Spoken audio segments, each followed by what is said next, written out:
Good morning, everybody. Good morning. Good morning. How's everyone doing today? Welcome, everyone. Welcome, everyone, in the live chat. It's the morning. Late today. I woke up at 4 a.m. today. I woke up a little later. I went to bed a little later. I think I went to bed around like 11:30. So that's why I kind of slept through my couple of alarms. Thanks, Google. Yeah, I woke up around 4 o'clock. But we're here. And to be honest, to finish off this piece, is just a few more characters we need to do anyway. So that's what we are going to do. We're going to continue with our Super Mario in a Marvel style piece. And while we talk about a lot of stuff today, a lot of things to talk about today, a lot of news came out yesterday. But thank you to everyone who's joining in on the chat right now. And if you want to get in on the conversation today, guys. If you want to get in on the conversation, I do look at the chat occasionally. But you know that the best way to have me answer your questions is by going to the community chat. If we go again to the community chat here, I have a new post up here in the community chat. Oop, get my mouse up there. I have a new post here. The latest one, 12:02, which is today. Today's 12:02, December 2nd, 2022. Click comment here, and already got some comments already here to talk about what we're going to talk about today. So this is where you comment, okay? And then answer the questions. Of course, super chats I will take immediately because if you're going to support the show in that way, of course I want to make sure I answer your questions right away, okay? But you don't have to, okay? You could just go to the community chat here, and we will talk. So again, thank you guys to everybody in the chat. Good morning. 4 a.m. in Texas from Jenny Gonzalez. So it's 5 a.m. here. 5 a.m. here. An hour late. I usually start at 4 a.m. But we're starting a little bit late as we're going to go ahead and we're going to draw some mushrooms. We're going to start by drawing a little mushroom down here today. Okay, so let me just go grab my reference here. So we're going to go ahead and draw a very cute, muscular mushroom. As always, going to draw a very cute, muscular mushroom here as we talk about the news for the day. So we're gonna start off every stream talking a little bit about the news. What's going on in the world? And before we get to the movie news, there is one thing I do want to talk about to start us off. And it's a little off topic because it's not really about movies. It's It's about a very, very interesting dude called the Liver King. Have you guys seen the Liver King before? And there's a lot of news to talk about today. We're going to talk a lot. There's a lot of trailer news today. We're going to talk about the Beast Wars trailer. We're going to talk about the Guardians of the Galaxy trailer. They had their CCXP.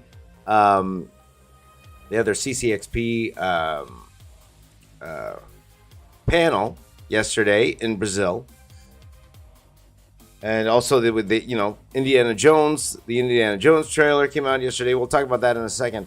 But if you guys heard of this guy called the Liver King, I'm following the Liver King because I am on a carnivore diet.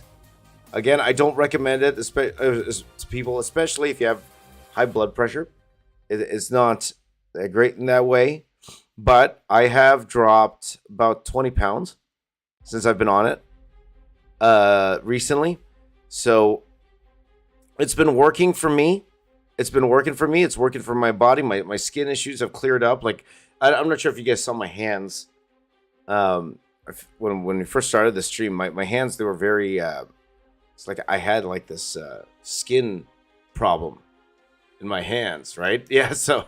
But... So I've been, of course, I've been watching a lot of guys who focus on like a meat eating diet, and one of those dudes is the Liver King, and he's just a very charismatic dude, a very, very charismatic guy. If you guys seen this guy eating raw liver, but his problem was I don't know why he was trying to hide it. Okay, I don't know why he was trying to hide it. Everybody knew this guy was on steroids. Okay, everybody knew this dude was on steroids, but he was always trying to hide it. Okay, When in reality, if anyone who's tried to bulk up knows that it's so hard to get to his type of body naturally, right? So hard. So nobody believed that guy was natural. Nobody believed that guy was natural. But he would go on these podcasts, and it was just funny. For me, it was more like part of the act. It was part of the act. He would go on all these podcasts, and then he would say that he's like completely 100% natural. When you look at the dude, and you're like, "There's no way, no way, you are natural. There's absolutely no way you are natural." Right? There's no way you are natural, right? But that wasn't why I was watching him. I never once. You know what? If you thought he was natural, you were just fooling yourself. Come on, everybody who thought he was natural. But he was quote unquote exposed the other day by a YouTube channel. I forgot the name of the YouTube channel, but they did this in-depth video. It was like an hour-long video exposing the Liver King for taking steroids, growth hormone, all that. But if you needed that to figure out this dude was juicing, like, come on, man, come on. And that's not why I watched him. That's not why I watched the guy. I watched the guy because he's entertaining. He's super duper entertaining, right? It's just funny when you see a guy eating raw meat and he's eating all these organ meat and stuff. It's just funny. It's just fun. That's why I watched him. I didn't watch him just to, because I thought, oh, I could look like this guy. Everyone knew you were not going to look like this guy. Everyone knew you're not going to look like this guy. It was just funny. For me, it was just pretty hilarious. So he actually came out with an apology video yesterday. I didn't watch it, but I just like watching his TikToks because they're funny. They're funny. I didn't watch this guy because I thought I could get a body like this guy, right? I never once thought I could get a body like this guy. I was just watching because he was super funny and entertaining. So I'm not even gonna poo-poo his diet. Because I'm on a carnivore diet, right? I just eat meat. That's all I eat. I eat meat and salt. That's all I eat. And I would actually tell you guys don't go on this diet unless you really need to, unless you have some immune deficiencies. I would suggest this to people with immune deficiency to give it a try. It actually helps.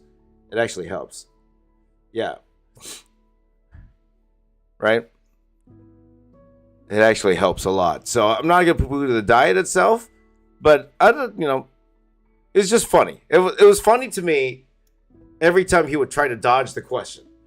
Every time he would dodge the question, you watch a podcast with this guy, the Liver King, and the funniest bits are when he dodges the question that was he juicing? Was he juicing?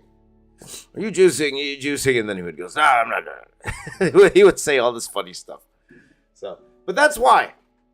And I'll still watch the guy because he's hilarious. He's a funny dude. I don't care. I don't care if he was juicing or not. I don't have any aspirations of getting a body like that. Right? Nor do I think eating his way would get me a body like that. Right? I don't believe that at all. Nor did I believe that even before he was quote unquote exposed. I never believed that. But I watched the guy because he's funny. That's why I watched that. I watched the dude. He's funny. Now I do believe in organ meat. I do believe that there's a lot of health benefits for eating organ meat. I don't think there's anything wrong with that at all. I don't think there's anything wrong with that at all. Eating organ meat, there's nothing wrong with that. Eating liver, eat your liver, guys. Eat your liver. Let me blow my nose.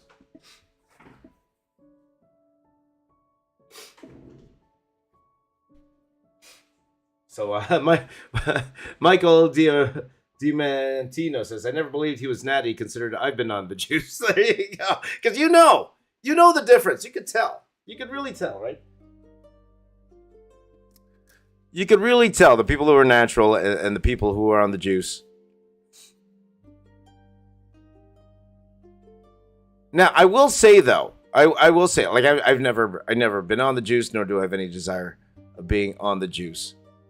But I will say, just because someone's on the juice doesn't mean you're going to get a body like that, right? It's like this magic pill. Now, it does help for sure. It does help, but it's still a lot of hard work. You still got to exercise, dude. You still got to work out to get a body like that. You know, it's not like you take that and automatically you're gonna look like the Liver King, right? You still got to work out. That's why, that's why I do have a high respect for bodybuilders because, I'm not sure if Mario's here or not. There's a friend, my buddy Mario, is there. That's why I have a high respect for bodybuilders because even though they're on the juice, even though they're roided up, a lot of them, just because you take steroids doesn't mean you could achieve a body like that without working out. You know what I mean? It takes a lot of hard work. A lot of sacrifice. Like the bodybuilding lifestyle, it's not fun, man. It's not fun. You see the way these guys have to eat? You know? You see the way these guys have to eat? It's hard, man. It's tough. But also, in terms of business, and Howling Moon Cinemas definitely follows this Liver King thing a lot. So, but talking about business, like the dude was rich even before he became an influencer. He was rich before. And I always admire people who are able to make it, able to make businesses for themselves, Always admire people who are able to work hard to do those type of things. So he was rich even before he started all this liver King madness stuff. So it's a very interesting time. So as you can tell here, these guys are natty. My Mario here, for sure. He's on a carnivore diet here. He's has the 9 ancestral tenets, as Liver King would say. So there you go. But it's funny, man. It's fun. It's entertaining, man. To me, social media is entertaining. I don't believe anybody. And that's one thing about social media too, right, guys? That's the thing about social media as well, guys. Always take everything you see on social media with a grain of salt. If there's anything to learn from the Liver King, from all of these influencers, you don't know what these people go through. You don't know what's behind the scenes. You don't know what kind of life they live. Sometimes we watch these influencers and you have no idea what they're going through. You don't know the problems they face. Because sometimes these influencers, it's like, you know that old Chris Rock joke? When you date somebody for the first time. And you date someone for the first time, you're not meeting them. You're meeting their representative. That's an old Chris Rock joke. Right? Because it's true. You're not meeting the best of that person. You're not meeting that real person. You're meeting the front. You're meeting the person that they want you to see first. You're not really meeting that person yet, right? You're not really meeting that person yet. And I take everybody on social media like that. Because everybody on social media, for the most part, you don't know what's going on in their lives. They might look like they have the perfect life. They might look like they got everything together. When most likely they don't. They don't have everything together. And that's most influencers. Most influencers, they have problems just like you and me. Different problems. Different problems, but problems nonetheless. And we don't see that because they don't show it. They always show you the good side. They always show you stuff that's going well. It's very rare that they show you the bad parts to their life. So never be enamored with an influencer's life, guys, because you don't know. You don't know what they're going through. Like, how many of you guys knew about my situation? How many of you guys knew what I was going through all these years? Right? Nobody, because I didn't tell you. Nobody knew. To be honest, hardly anyone in my circle knew that I was going through all of this, because it was just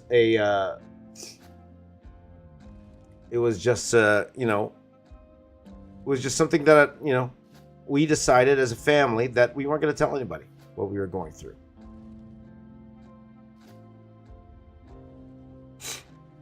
So it's fun to watch these influencers. It's fun to watch, have these heroes, but at the same time, understand that what you're watching is most likely not real life. It's not, it's not everything it's cracked up to be. You can draw inspiration from them for sure. There's nothing wrong with that. I do that all the time. But also understand that what you watch, it might not all be real. So don't take it like it is. Guys like the Liver King, for sure. Guys like the Liver King. Though I'm still going to watch him because he's hilarious. This guy's funny. I actually like his chef more. His chef's funnier. I like his chef. Lionel, his chef.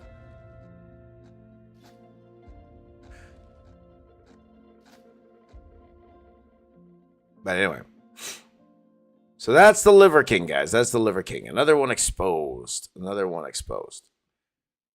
So, but I don't want to talk all about the Liver King today. On this. So what I do like to do every day is cover the news and what's going on. But I just wanted to talk about that because that was a big story yesterday. In regular, influencer news. Okay. So every day I'd like to talk a little bit about influencer news when I can.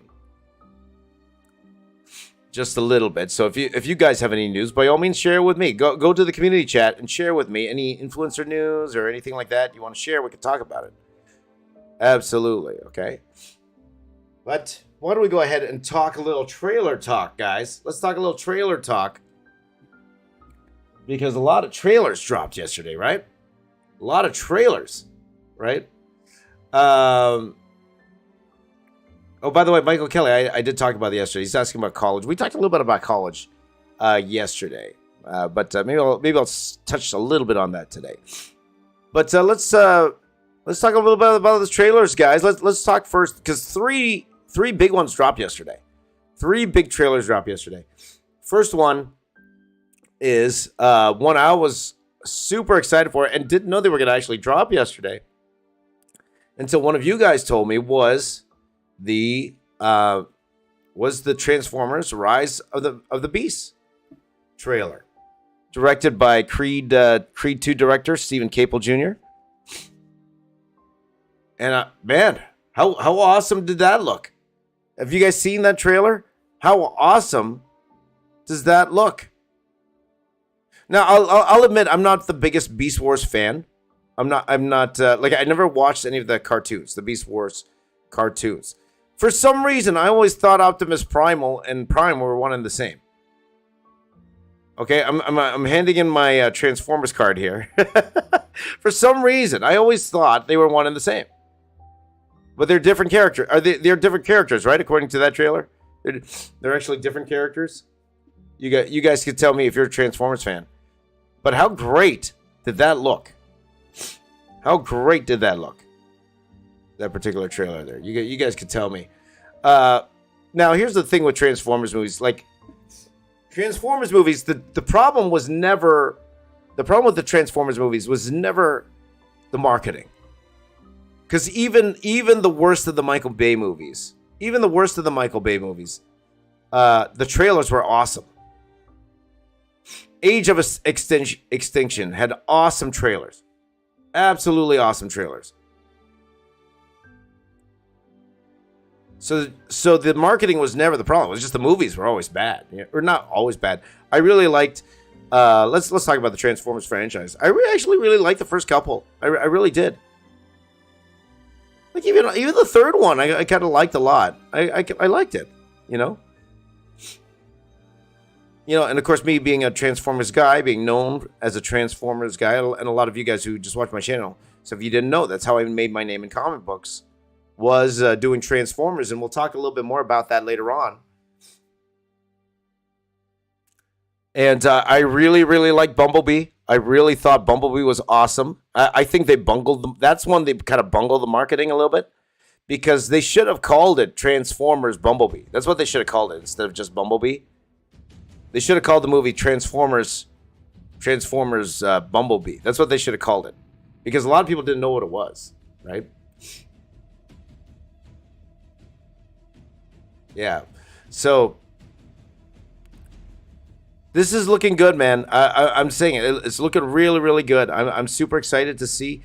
Now, there were a couple of interesting things about this upcoming movie. Number one, we saw a good glimpse of RC in there. Very toys accurate RC, by the way. Very toys, very cartoon accurate RC. And she's being voiced by Liza Koshy. Look at Liza Koshy. Look at Liza Koshy. Good old Liza Koshy.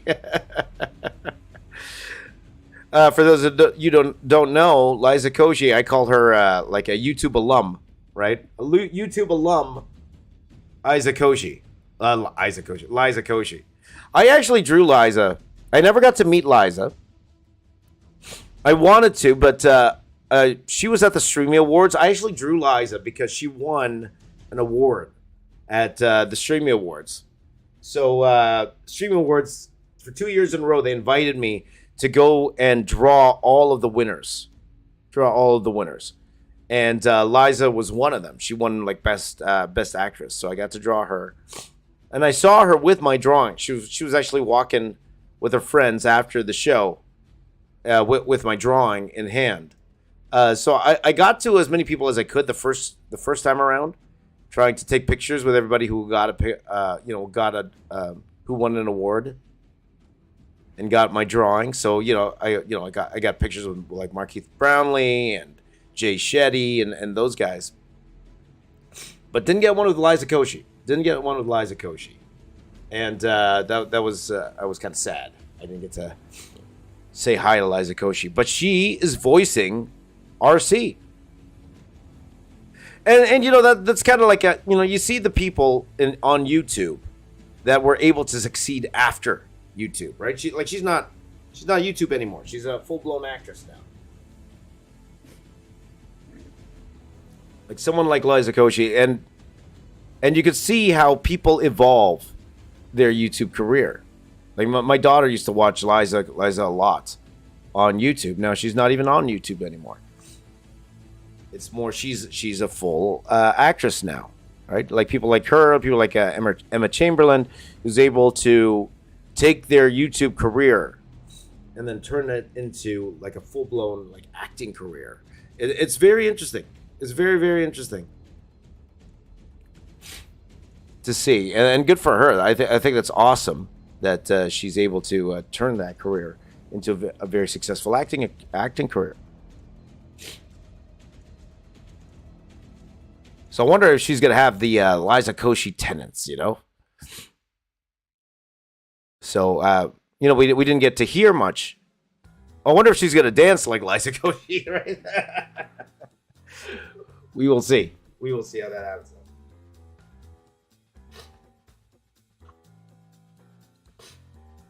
But also, I believe Peter Dinklage, he's also in the movie as well. He's going to be playing Scourge. How great was it to see, what's his name? The dude from Hamilton. Anthony Ramos, that's his name. Anthony Ramos from Hamilton. Right? He's in there as well. There's a guy whose career is really starting to blossom. Like he started in The Heights, and then he's going to be in, I believe he's going to be in Ironheart, if I'm not mistaken. Anthony Ramos, he's going to play a character in Ironheart. So that guy, his career is starting to really, really come through there. So I think that's pretty awesome. But the trailer, just fantastic, man. I'm super, super duper excited for the trailer. I would love to know your thoughts on the trailer. By all means, go to the community chat and tell me what you thought about the trailer. I think it looks great. I am super duper excited. I believe it's coming out on my birthday. June 23rd. My birthday's on the 24th. So it's like they make this movie for me. Now, did you know? My buddy Chris Saraceni told me. I did not know this. But when they first announced they were doing Transformers movies, way back in, I think, 2000s? Early 2000s. Oh, and by the way, Mario's not feeling well. Sorry to hear that, my brother. Hopefully you'll feel well soon enough, my friend. Okay. All the best to you, my brother. When they announced they were doing Transformers movies. Now, Steven Spielberg was producing these movies. Okay, so he wasn't directing, he was producing the movies, and he did this little thing at Comic-Con where he was talking about, bringing these movies to life. And then he actually held some comics in his hand to talk about like the direction they were going to go with the movies. And then one of the comics he was holding was Transformers Armada, #1, the one I worked on. Okay, and we're going to talk more about that a little bit later. But that's just cool, man. That's cool to see Steven Spielberg hold my book. Now, I never saw that. My buddy, the writer Chris Cercini, he told me about it. He told me about it. He saw it. I'm like, oh man, that's cool. I would have loved to have seen.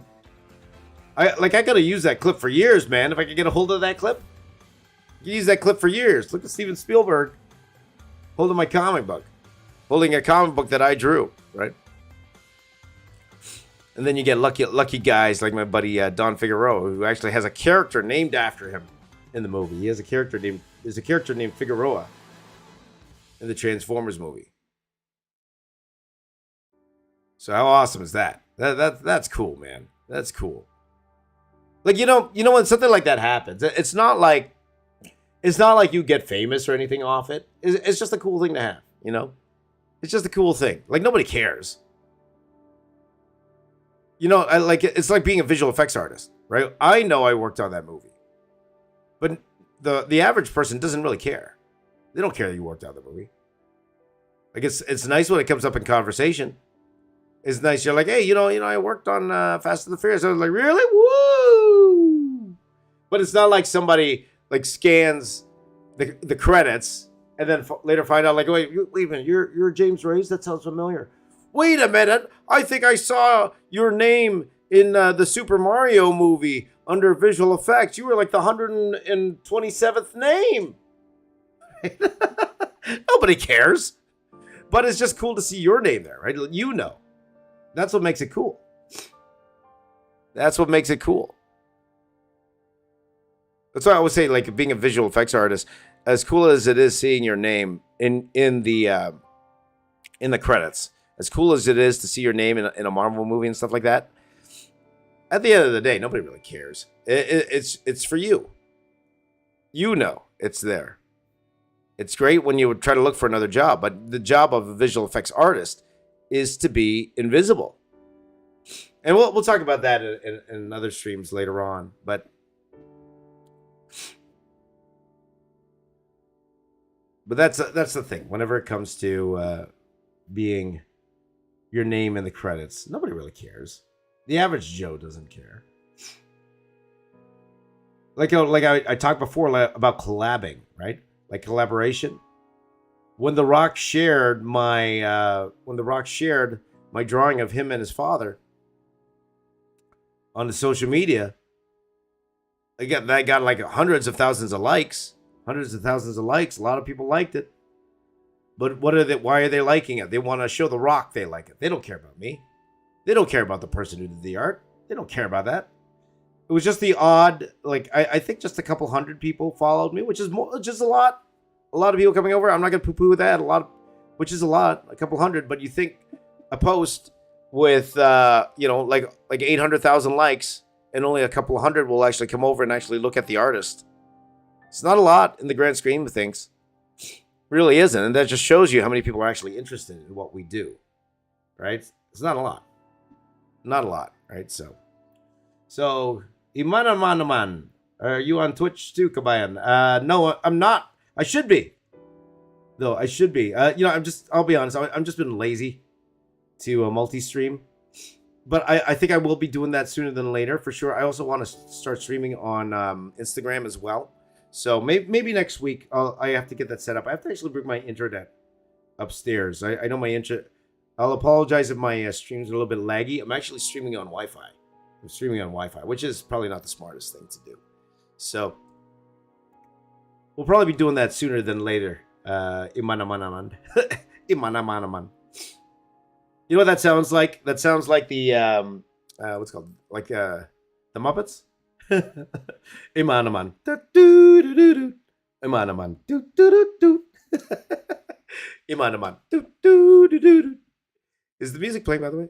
Oh, the music. Is that it? Okay, there you go. I'll make sure the music. I want you guys to have some music going. You guys need some music on. Do, do, do, do, do. So, super excited for the Transformers movie. What did you guys think of the movie? Let me know in the community chat. Okay, let me know what you guys think and how excited you are for the Transformers movie. But that wasn't the only trailer to drop yesterday. Yesterday, they did their presentation at CCXP. Kevin Feige took the stage, and they debuted the newest Guardians of the Galaxy trailer. James Gunn's Last Hurrah. And some fun things there. First of all, we got to see their very comics accurate new outfits, which was very, very cool to see. Very, very cool to see their new outfits. Looks like they're making it they're working very hard to make it look like Rocket is dying, right? They're making it very, they really want you to say, hey, look, guys. Look who's gonna die. It really felt like Rocket's gonna bite the dust. It really does, right? But a lot of them are gonna bite the dust. That's what they're saying. A lot of them. My money, and we talked about this yesterday, my money's on Drax. I think Drax is gonna go. I think Drax is gonna be the one to go. One of the first ones to go. But we'll see. We'll definitely see. We'll see what happens. But the costumes look phenomenal. What did you guys think of Adam Warlock? How he looked? Okay, so we got our first glimpse of Adam Warlock. Not very comics accurate, I don't think. But then again, I didn't expect him to come in the way looking like the way he did in comic books, but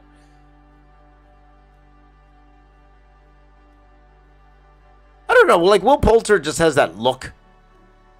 You know, you see him in like for example, he was in The Maze Runner, and he's got that scrawny look, even though he's a big beefy dude now, right? We'll see more. I need to see more. I definitely need to see more. I want to see how he fits into the story.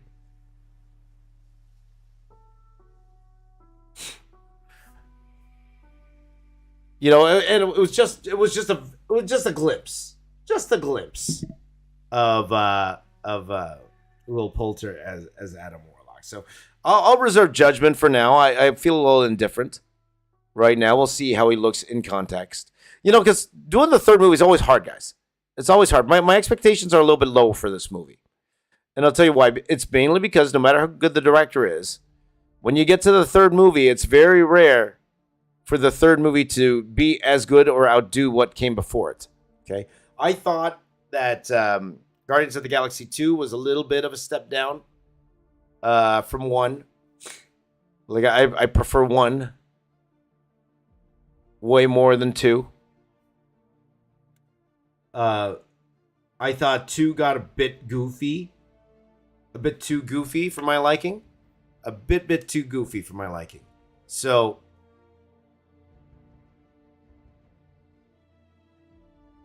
we'll see how it's handled. We'll definitely see how this handles. So far, so good. So good, though. It looks like they're going to try to pull on those emotional heartstrings, and they should, because it's the last movie. I want to see the final evolution of Groot. They're saying that he's going to have like his final form in this movie. Like already, he's right up my alley. Right up my alley. He's big, muscular dude. Big, muscular Groot. You know, that's right up my alley. You know I'm going to do a most detailed Groot ever. I'm probably going to do a most detailed Groot ever, probably drawing. But it's going to be a lot of nostalgia in this particular movie here. So I believe this is coming out right after Ant-Man and the Wasp, right? I believe it's coming out in May. You guys can tell me, is it May or June when this Guardians movie is coming out?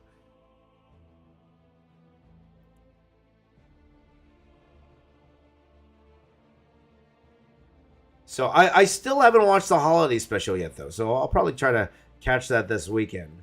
Probably have a little bit more thoughts next week when I come back. So it's going to be interesting. It's going to be interesting how it goes. So a very, very cool trailer. Again, the job of a trailer is to make you more interested than you were before. So in that case, it has done its job for me. It looks pretty good. Looks pretty good. And I'm excited. You guys let me know what you guys think of the Guardians trailer. Okay, let me know in the community chat. Okay, in the community tab. For sure, okay? But that wasn't the only one. There was one more trailer. I was like, Trailer City yesterday. If I was a reactor, it's like, wow, let's make some money yesterday, right? If I was a reactor, one of them reactors, it's like, yes, content heaven yesterday, because one more trailer came out yesterday, and that was the Indiana Jones trailer. The brand new Indiana Jones trailer came out yesterday. So I'll admit I'm not the biggest Indiana Jones fan. I just rewatched a lot of the movies recently. When I say recently, like I believe last year, I got my kids to watch some of those movies. And they're a lot of fun, a lot of fun action adventure type movies. But what really got me with this trailer was, man, how good are these digital doubles now, man? How good is the quote unquote deep faking? I don't like to call it deep faking because it's more than just deep fake. Okay, it's more than just deep fake. Being a visual effects artist, I understand the de-aging process. I understand everything it takes to make someone look younger. And those young Harrison Ford shots, oh man, they're incredible. They are incredible. Talk about actors living forever now. It's possible. Actors can live forever in the movies now. With the deepfake, right? Or with that technology. Like, they just can. It's incredible. He looked like he was there. Right? And I'm watching this thing like, man, he looks great. Like that deepfake, like even coming from Civil War. Captain America Civil War, the deep faking and that, it was good. It was good, but it's not at this level that it is now. And then of course it shouldn't be. That was like how many years ago? That was what, when did Civil War come out? Like 2018, something like that? Or earlier than that, 2016. So of course 8 years later, of course it's going to get better. But that technology, man, like, we're going to have a create actor button. I always say that happens every year. And I always tell my students, because I used to teach visual effects, I always tell my students, you got to make sure you're on top of the technology, because it's going to change every year. Every year it's going to get easier. Every year it's going to get cheaper. And your job is going to be replaced easily, eventually. And that's happening, man. It's happening. It's really happening. I'm not saying that was done by the push of a button, no. But it looks great. It looks fantastic. So again, the hype of that trailer got me excited for that movie. And how about Harrison Ford, man? The thing casting Harrison Ford. So Harrison Ford was casted as Thunderbolt Ross. So he's going to be in the Thunderbolts movie. He's going to be playing Red Hulk. But he's getting older, eh? He's getting older. How old is Harrison Ford these days? How old is the dude? He's very old. He's an old guy now, right? Harrison Ford. How old is Harrison Ford? Harrison Ford was born 1942. He's older than my dad. Harrison Ford, he is 80 years old. Thank you, Late Channel. 80 years old. And we want this guy to be in the MCU for another 10 years. Right? I love Harrison Ford. I think that actually brought a whole new... Harrison Ford taking over for Thunderbolt Ross brought a whole new... for me, it brought a whole new interest to the Thunderbolts movie. I was not excited for the Thunderbolts movie until Harrison Ford was a part of it now. Now that he's a part of it, now I'm excited for the Thunderbolts movie. I wasn't before. Like, you look at that Thunderbolts lineup, and I'm like, yeah, it's okay. like it's not the most exciting characters to me. Like it looks like I said before, it looks like a Black Widow 2. That's what it is. That's what that Thunderbolts movie looks like. But now, with Red Hulk in there, now they're saying Sentry is the main villain, which is incredible. Possibly played by Ryan Gosling. We'll see. We'll see who they get to play him, but whoever they get, it's gonna be awesome. But okay, now you got my attention. Now it's like, oh man. Now that's interesting to me. So I understand why they got Harrison Ford. And let's hope Harrison Ford lives to over 100. Let's hope for that. Right? But 80 years old to be cast in that role. And we know these Marvel, they take a while. These Marvel, it's gonna, whenever they hire a Marvel actor, they want them there for like 10, 20 years, right? So we'll see. So just keep him away from planes. He's good. No more flying planes, Harrison. No more flying planes. So I want to draw, by the way, I'm about to draw Princess Peach here. I'm trying to draw, she has like a superhero outfit in the trailer. That's the one I want to draw.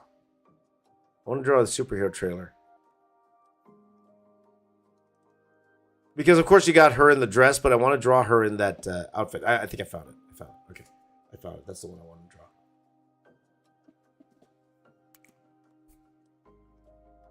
Okay, let's go ahead and draw this one now.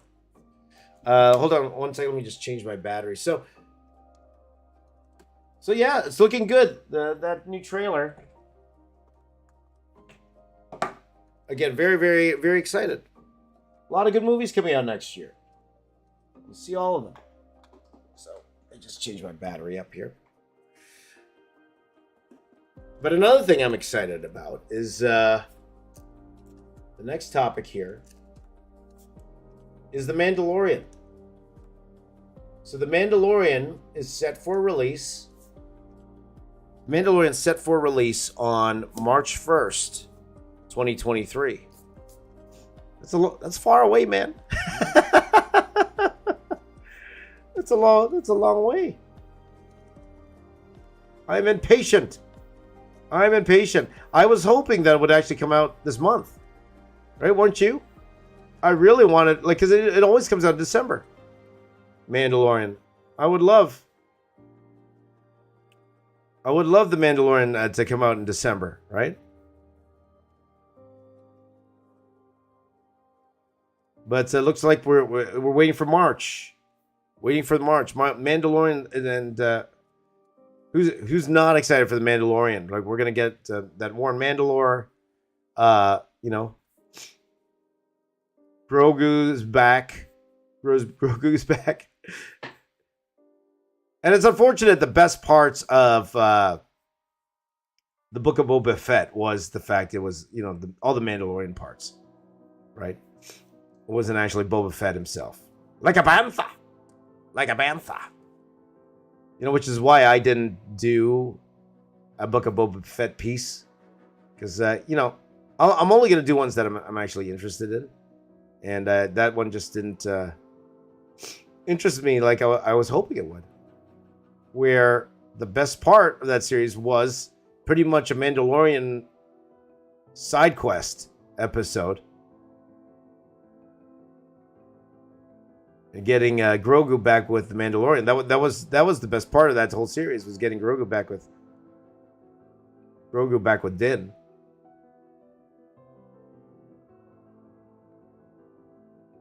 And I'm drawing Princess Peach's face here. I'm trying to make it look proper here. So it's coming out in March. It seems so far away, doesn't it? Seems so far. So far away. Give me more Star Wars content. Like I wouldn't say they hit a home run with Andor. I liked Andor a lot. It's probably the best series I've seen in a long time. I thought Andor was phenomenal.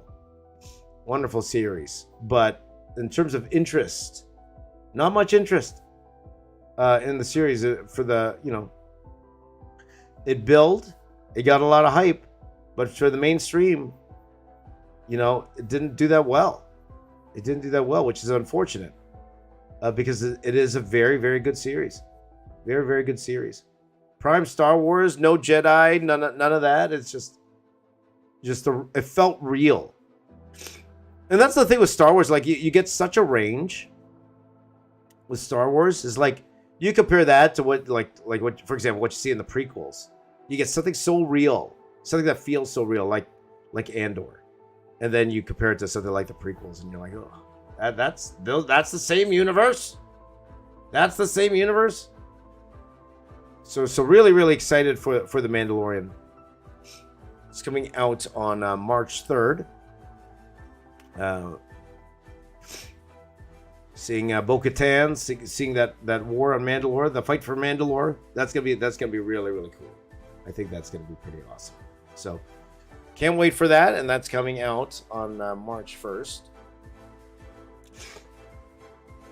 And then one more topic I want to talk about before I get into your comments. Okay, one more topic I wanted to talk about before I get in your comments, and then I did have a little story to talk to you about today.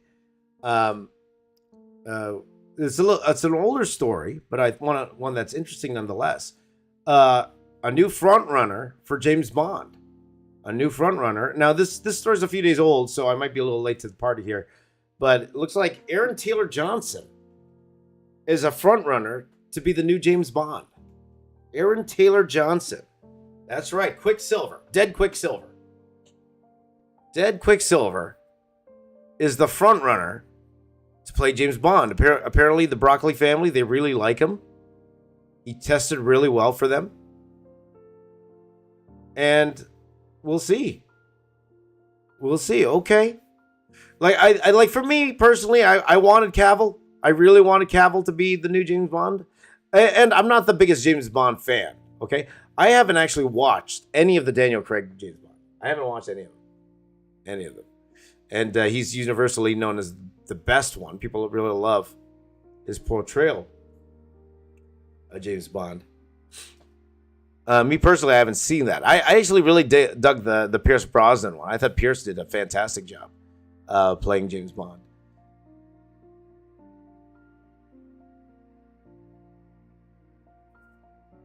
But yeah, Aaron Taylor Johnson. Now, he's been in some really good movies recently. So we'll see. Like, we never know. Sometimes as fans, we're like, oh, this guy would be good for this role. This guy would be good for this role. We don't know. We're not casting directors. We don't know. We have guys who think we have the look. We have guys that, we've seen in past movies and think to ourselves, okay, maybe this guy, I could see this guy. But it's just like the Lex Luthor, and whenever someone casts Lex Luthor or they cast Professor X, what's the only requirement that fans have whenever casting those roles? Oh, he's bald. That dude's bald. So he'd make a great Lex Luthor. That dude's bald. He'd make a great Professor X. Right, so that's why Bryan Cranston, he's always cast as either Lex Luthor or Professor X, just because he's bald, right? That's what usually happens. So we don't know. Like, I'm not in the room. I don't know how well he tested for the role, but apparently the Broccoli family, they really like how he did. So we'll see, because of course they want a James Bond that's going to be around. Like with Marvel movies. They want a James Bond that can play him for at least 10 to 20 years. They don't want, someone that's just going to be around for a few days. Now, Henry Cavill, he's a little older. How old is Henry Cavill? You guys will tell me. How old is Henry Cavill, guys? Henry Cavill.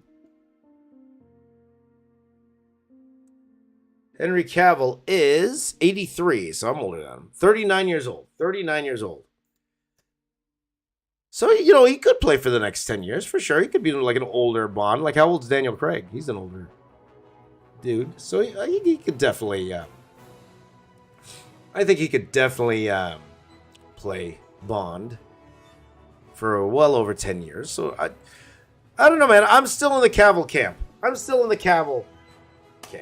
I think he would play a great James Bond. So my vote's still for Cavill. I still have for Cavill, but if it turns out to be Aaron Taylor Johnson, well, we'll see. We'll see how it is. Maybe we'll know more after Craven. Maybe he impressed them with his Craven the Hunter dealings. Maybe that's how he impressed them.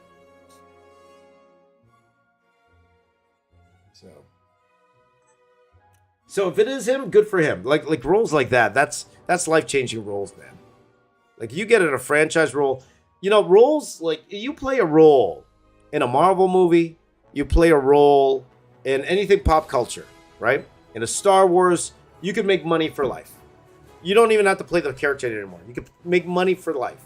You just go, you just need to go to, what's it called? You could play the convention circuit forever and make money. Like look at all those Power Rangers actors, right? Look at the late great Jason David Frank. He, every time they bring him back on Power Rangers, they pay him nothing. It's well documented. Every time they bring him back to Power Rangers, they don't pay him anything. But he does it because he loves it. He did it because he loved it. But he makes most of his money on that convention circuit. So anybody who ever played a Star Wars character, everybody who ever played some sort of DC or thing, they could make money for a long time. They could definitely play the character for a long time. And a character like James Bond, like that, you can make money forever. Even if you only do a movie or two. Because you could go on these convention circuits and make a lot of money on these convention circuits. Like if you have play an important character, you can make like a good 50 to 100 grand every convention. If you played a good character, or a character that people love, you can make a ton of money every single thing. That's why people are like, when people are like Mark Hamill, poor Mark Hamill can't get another acting gig. Well, first of all, he does a lot of voice work.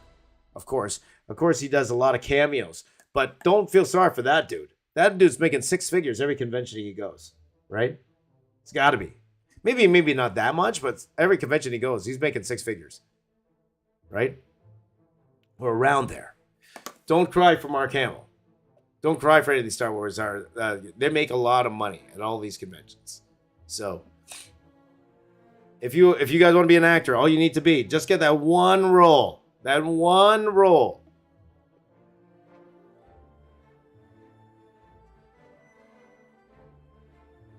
And you're set for life. You're set for life.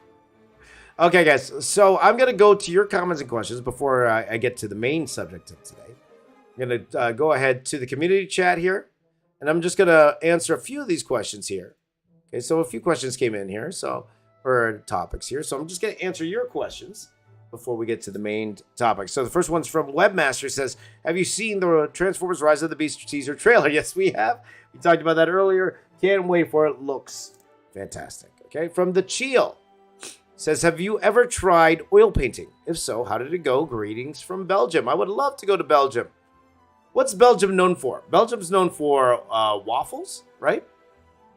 What else is Belgium known for, guys? What else is Belgium known for? I'll ask in the chat here. By the way, Commando Vic says, I would make him a great Bond. No. There's no way the Broccoli family would choose me to play James Bond. I'm sorry. First of all, you got to act. What's Belgium known for? Jean-Claude Van Damme? Is that true, Mario? Belgium's known for Jean-Claude Van Damme. There you go. There you go. So, but the real question from the Chill, have you ever tried oil painting? Actually, no. I've never tried oil painting. Oil painting looks hard, man. It really does. Oil painting, it's one of those things where you got to have a lot of patience. Because now, the good thing about oil painting is it's a bit more forgiving in terms of, you can mix paint on the canvas because it takes a long time to dry. Belgian fries, by the way, the Belgian fries. It takes a very, very long time to dry. So you need like racks to put your paintings in so the paint would dry. That's why I would prefer something more like acrylic because, it's very versatile and it dries a lot faster than oil painting. But I've never tried oil painting. So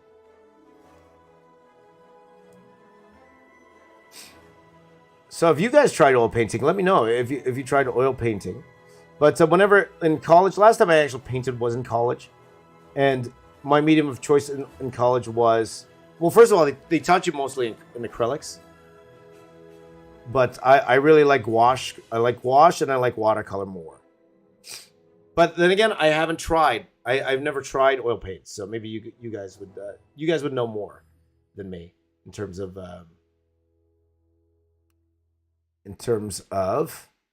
oil paints. So let me know, guys. What do you think of oil paints? Let me know. Okay. So next question here from Cyber. Do you believe in manifesting? Not per se. You get books like The Secret. Speak it into existence. That's a big thing. A lot of people like to say that. Speak it into existence. It's hard to say. If you feel that works for you, that works for you. Okay, so I'm not going to poo-poo it because there's a lot of people who do it, right? I'm not going to poo-poo that at all. You guys know I'm extremely religious. I believe everything happens for a reason. I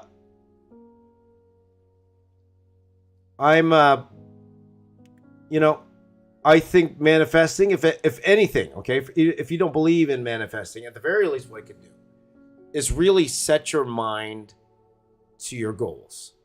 It really sets your mind to trying to achieve something, okay, whatever that goal may be. It's like, does affirmations work? If you guys don't know what affirmations are, they're saying something over and over and over again, where it becomes a part of you. So is that real? Does that work? It's the same type of thing. It's like the same speaking it into existence type thing. I think it helps in terms of really helping you determine and setting your goals, making them clear, having a full understanding so that you can go and try to achieve it. I think there's nothing wrong with that. Because another thing that people do is something called incantations. What's an incantation? It's not only that you're saying things over and over again, but you're doing something physical at the same time that will kind of like get your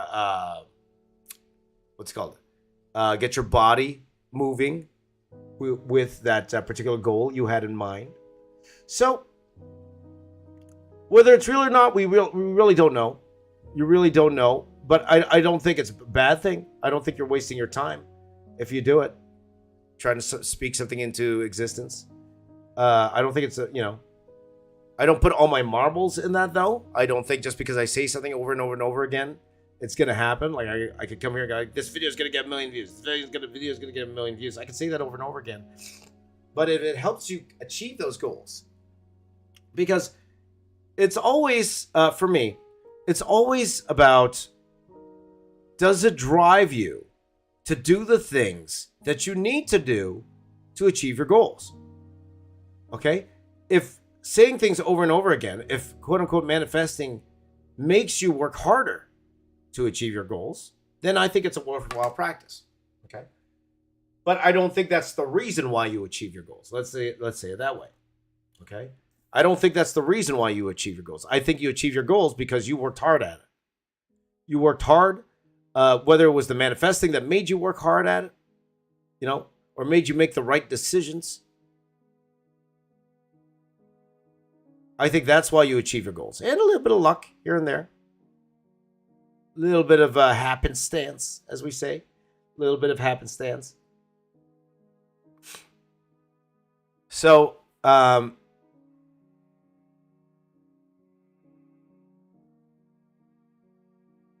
because, I can sit here and say, I'm going to get better at drawing. I'm going to get better at drawing. I'm going to get better at drawing. I'm going to be the best artist in the world. I'm going to get better at drawing. But if I don't practice, I don't care how many times I say it. I'm not going to get better at drawing if I don't practice. If I don't actually put the work in. Okay? Now, again, if you're using it as a motivational factor, sure. I think that's great. But it's not enough. You need to put the work in. The only place I've seen where people have done like minimal work and been successful, it's hard to say it's TikTok. It's hard to say it's TikTok. But even a lot of those people at TikTok, like they work very hard to try to get noticed, right? And most likely people don't get viral off their first post. Now, some do. Definitely some do. I won't deny that. There are some people that were, but for the vast majority, that doesn't happen. Or else everybody would be, quote unquote, TikTok famous at this point.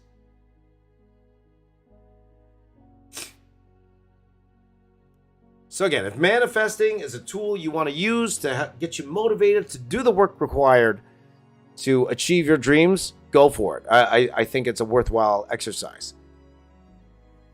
Okay, but don't put your hopes in that. Don't put your hopes in just saying it over and over again. Put your hopes in the work you do after you do that. Okay? That's the real secret. I gotta write a book, guys. It's called The Real Secret. This is the real secret, guys. Let me tell you about life. The life according to the box. Don't live your life in a box. There you go. From K-Pop Edits. I want to ask that how teach you drawings, because they are really a masterpiece. So you want me to teach you how to draw for sure.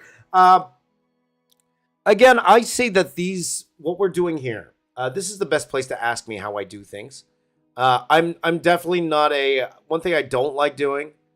I mentioned this many times, is saying, hey, okay, I'm going to draw a line from here to here. Now, next thing we're going to do, we're going to take another line. We're going to draw it from over here. As you see here, I'm drawing these lines here as they go in the shadow. That's not interesting to me. That's why I don't do it as often. But I do like to consider these streams here kind of like a class for you guys, because I tell you guys my process, and if you have questions, you can ask me. James, why did you do that? Why are you adding those lines there? Why is this going here? How do you know how tall to make the character? Like stuff like that. This is definitely a good place to do that. So that's why I would say to you, this is kind of your masterclass right here. Maybe I should change the name of these streams to the Marvel Masterclass. James Raises Marvel's Masterclass. That's what this is, because I'm going to teach you guys how, or at least show you guys how I approach things when it comes to my art. So definitely something we could do for sure.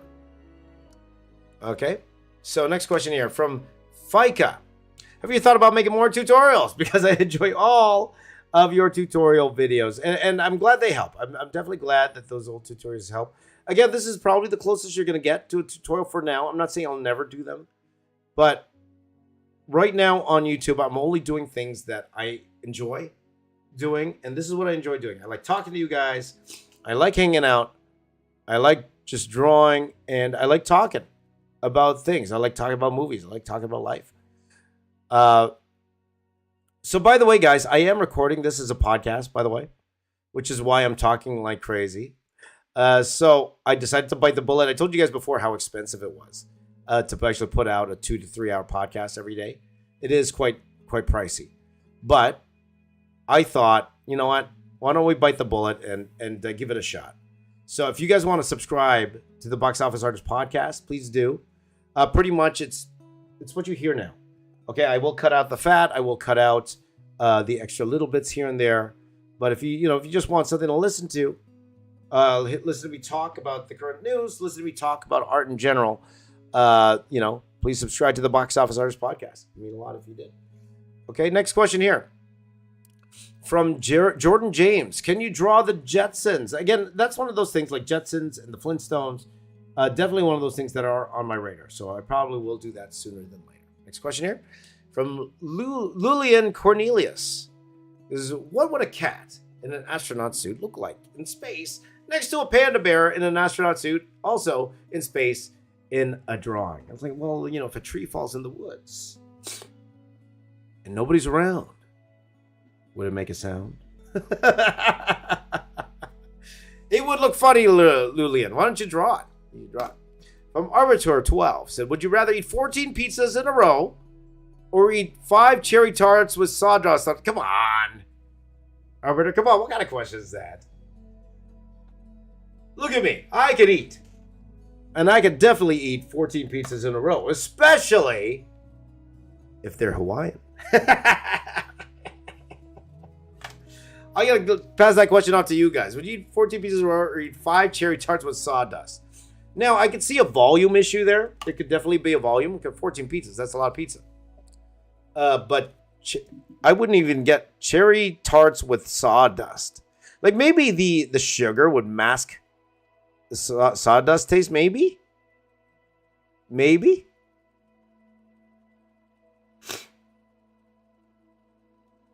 But, you know, I'd rather eat the pizzas for sure.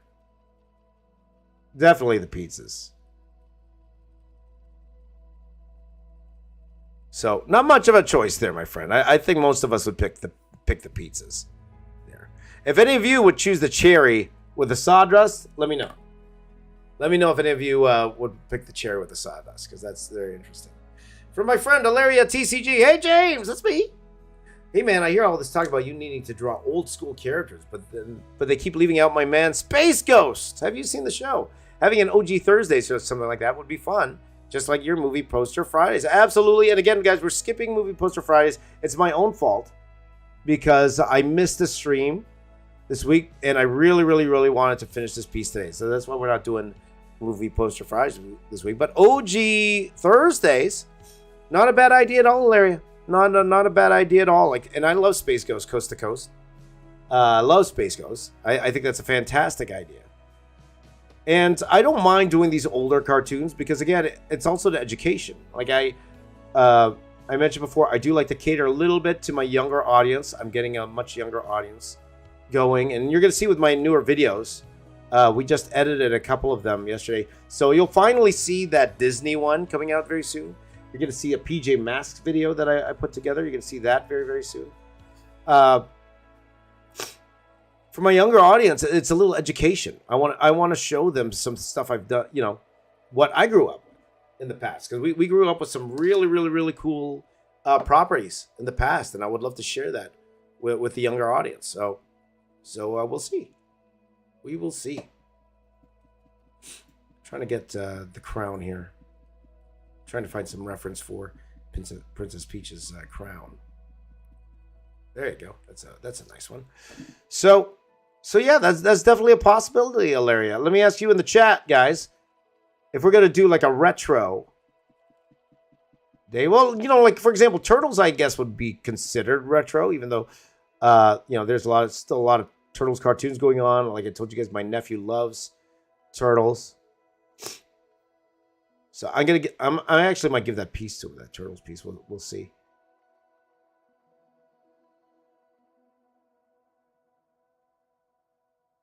But let me know, guys. Let me know what characters, old school characters, you would like me to do if I were to do like an OG Thursdays or something like that.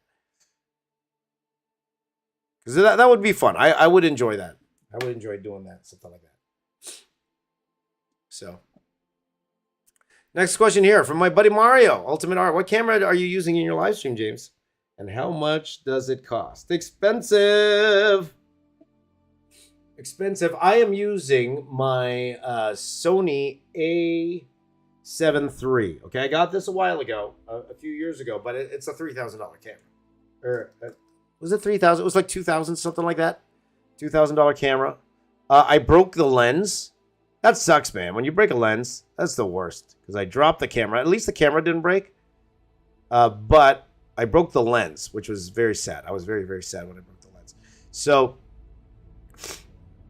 it is a little bit more of a higher end camera. Now, guys, you don't need that.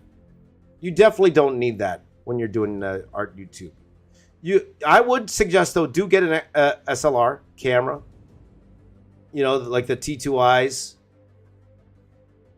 That series of cameras, like the Canon, not T2i, like the T, whatever they're on now. It's probably like T59 now.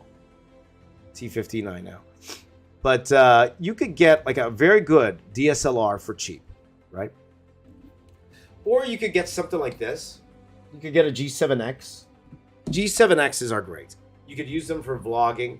I'll show you right now. G7X here. This is, which version is this? Is this the third one? I got this a few years ago. G7Xs are fantastic. I love G7Xs. It's so versatile. You could carry them anywhere.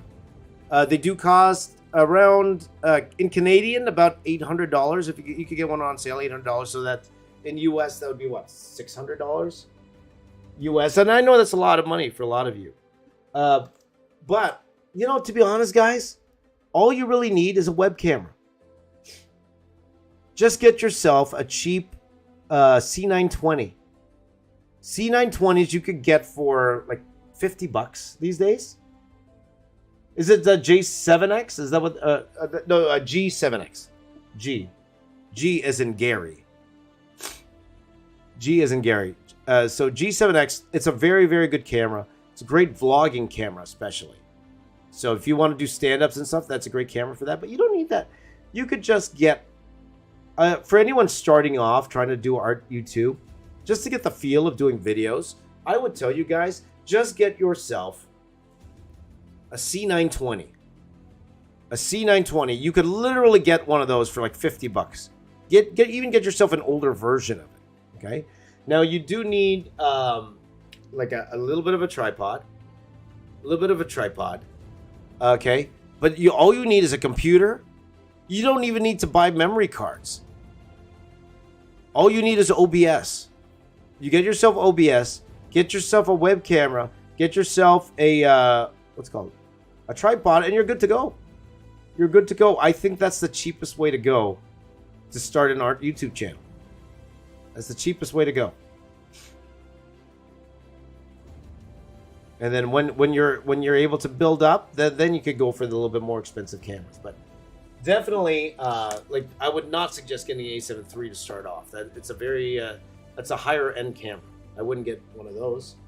So I'm using two cameras here to film my videos. Like I got an A6100 here, and just with the regular lens out of the box. I didn't buy a new lens for that. And then I got a 50 millimeter lens on this A7 III, which is why I can't zoom in on the overhead cam. A lot of people want me to zoom in. I can't. I actually can't. Like I can bring the camera back, but I can't like zoom. So, but that's why you get the quality you do with this particular camera here. So that's pretty much my gear for the most part. In terms of my microphone, as you see here, I have a you know, pretty much what everybody uses, the Blue Yeti.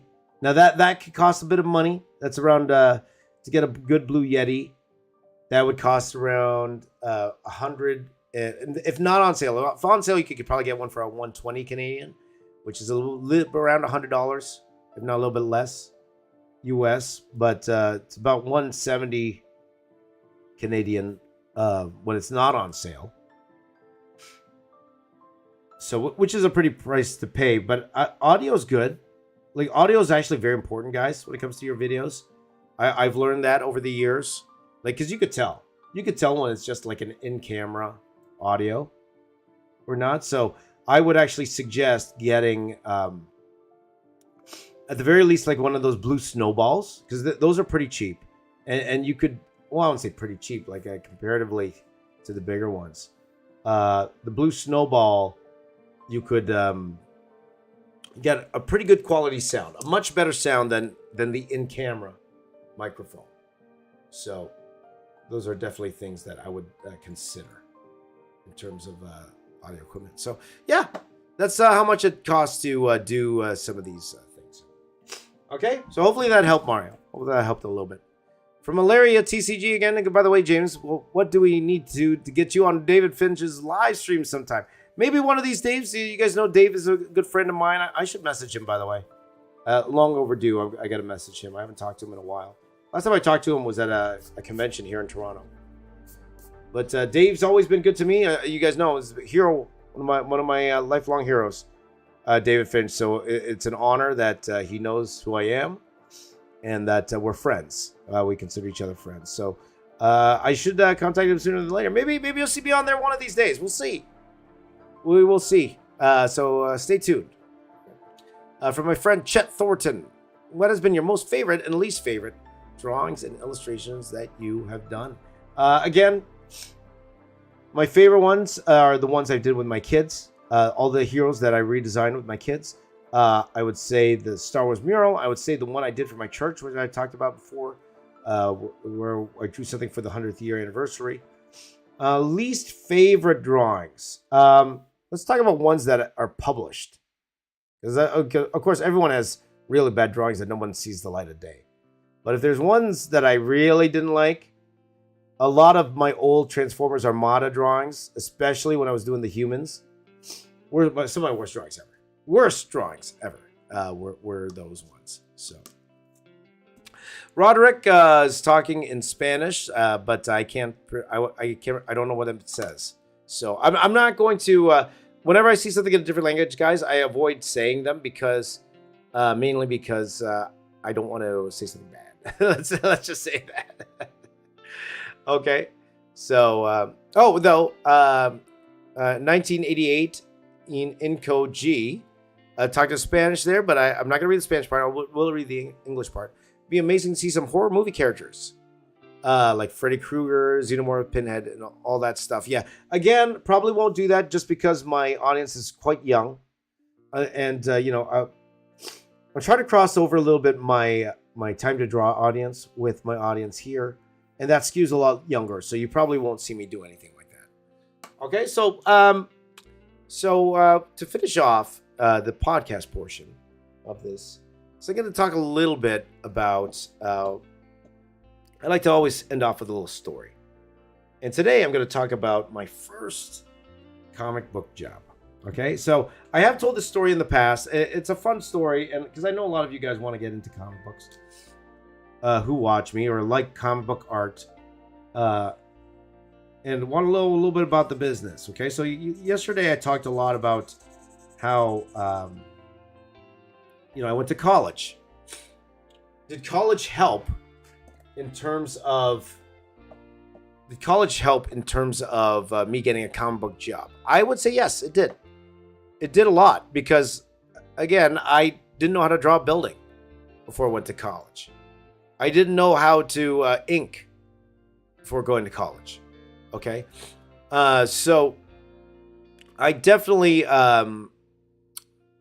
would say college played a big part in me scoring my first drawing job. Okay, so when I was in college, we needed a work placement. The last year of school, you needed to find a work placement. You needed to find a place to work. So you needed, I believe it was a month. So you had to try to find a place to intern for a month. Okay, that's what you had to do. So for me, no doubt in my mind, I wanted to work at a comic book place, at a comic book company. Whether that be I would mail in, because, there's internet back then, but it's not like it is today. Okay, back then when you did comic books, like today, if you pencil a comic book, you don't have to send the original art anymore to the inker. You scan it in and then you send it to them. The inker prints it out on blue line if they're doing it traditionally. And then they would ink on the blue line board. That's what they would do these days. Back then, no. You actually had to ship it all over the place. For the first few years of my life after working at Dreamwave, the only person I really talked to was the FedEx person. My wife and the FedEx person, that's all I talked to. The FedEx lady came every Friday. And then she would always say the same thing. More work. More work. But in terms of my first job, let me tell you how I got that. And I told this story before, so my apologies if you heard the story before, but I think it's a worthwhile story. And there are things you can apply today if you're trying to get into comics. So the best way to get a job back then was conventions. That was the best way, was to try to get yourself in front of an editor, a comic book editor. The comic book editor are the people who they're the ones who hire. They're the people who hire artists. So you wanted to get your stuff reviewed by an editor. Now, whenever you go to these conventions, and I think even today, it's pretty much the same. And while I start drawing Bowser here, by the way, let's go ahead and do Bowser. I'm just going to get some Bowser reference. I'm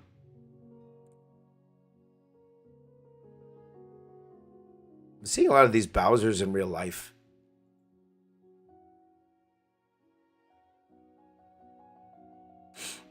Okay. Bowser looked like a dinosaur. No, Bowser looked like a dinosaur. You see the original Super Mario movie, by the way? Bowser looks so weird.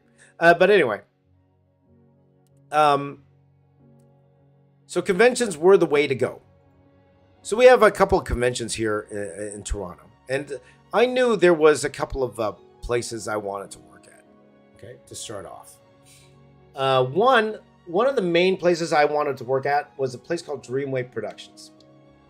Mainly because it was local. Okay. Now Dreamwave, they are not around anymore, though remnants are, and I'll explain that in a bit.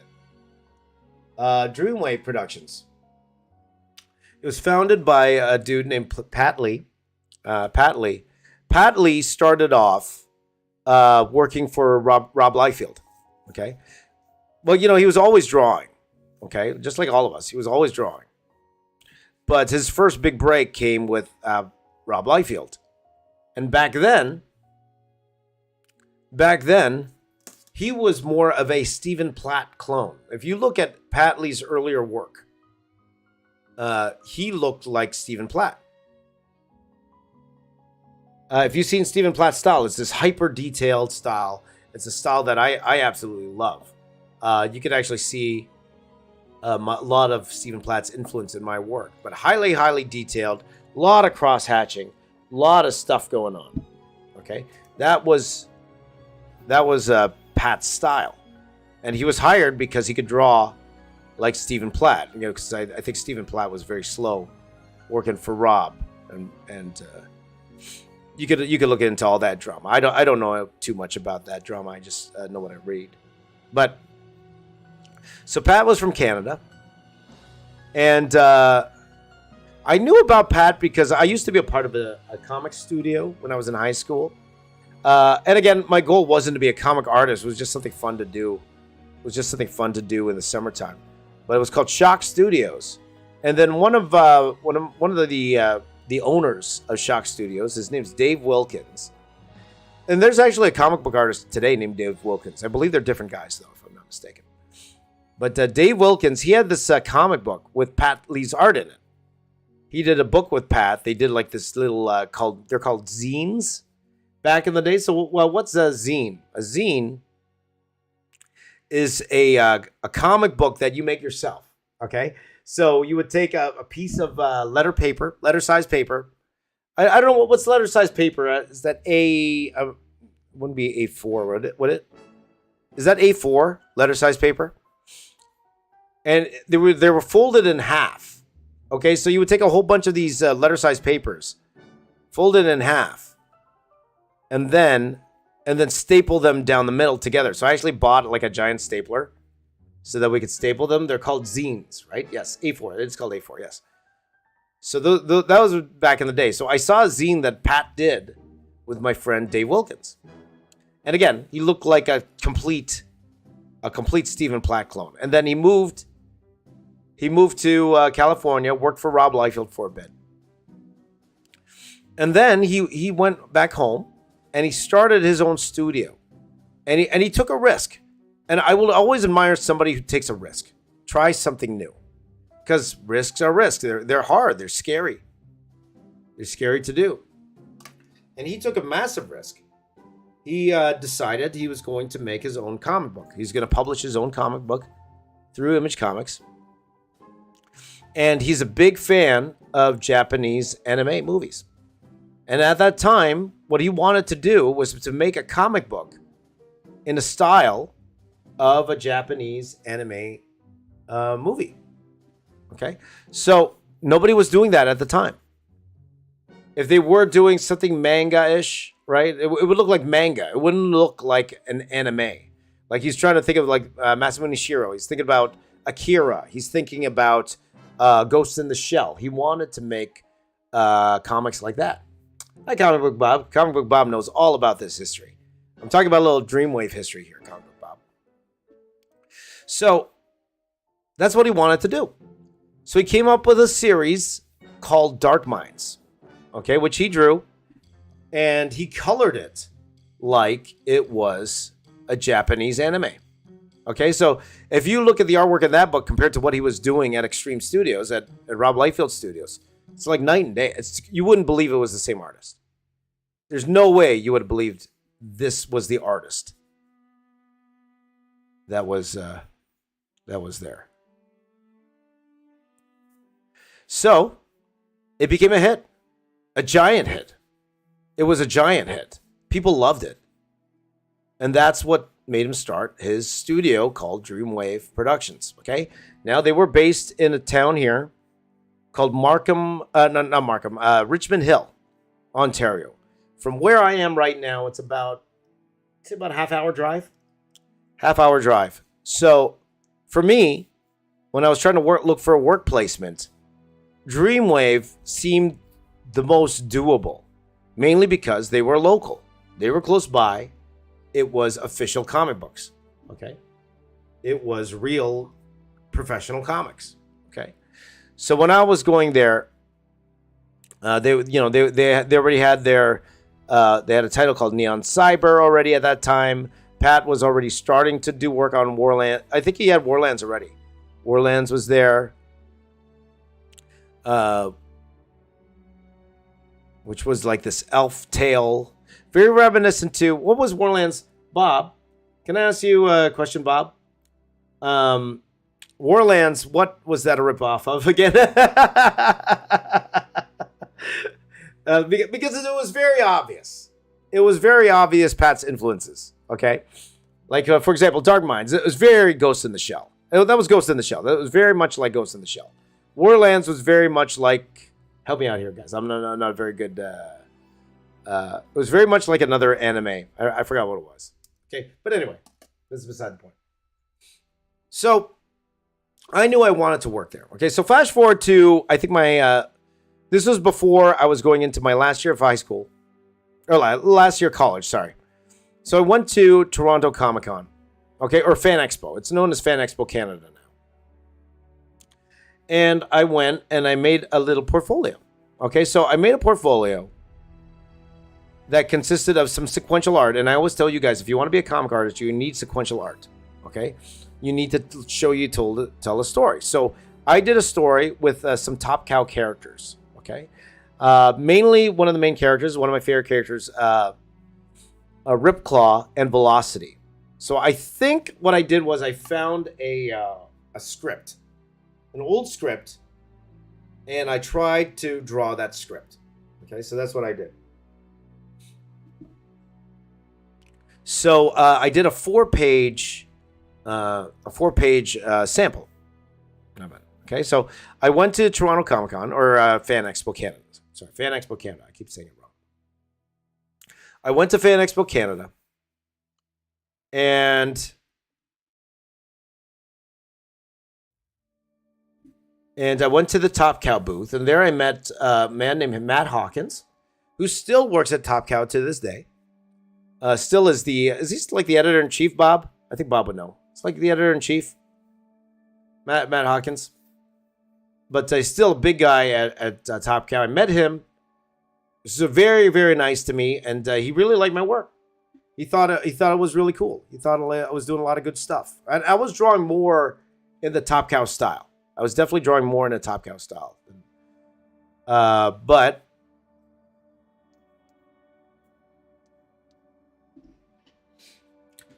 so he looked at my work. He thought it was great, and he was like, "Okay, this is what we'll do. I'll get your email here. I'm gonna email you, and then we will send you the number of the studio." And I got super excited. They didn't call me back. Though I did go to LA to actually visit Top Cow Studios, and but that was a little bit later on. Actually, I'm getting ahead of myself with the story. So I did eventually go visit Top Cow. I did eventually do a little bit of work for Top Cow, but I messed that up. I'll tell you. I think I told you that. I'll tell you that, guys, that story another time. But in terms of other studios that was there, next was Dreamwave. And as much as I would have liked to work at Dreamwave, I knew the chances were slim that I would work at Dreamwave. Mainly because I didn't draw like that. I didn't draw in an anime style. I was not an anime fan. I was definitely not an anime fan.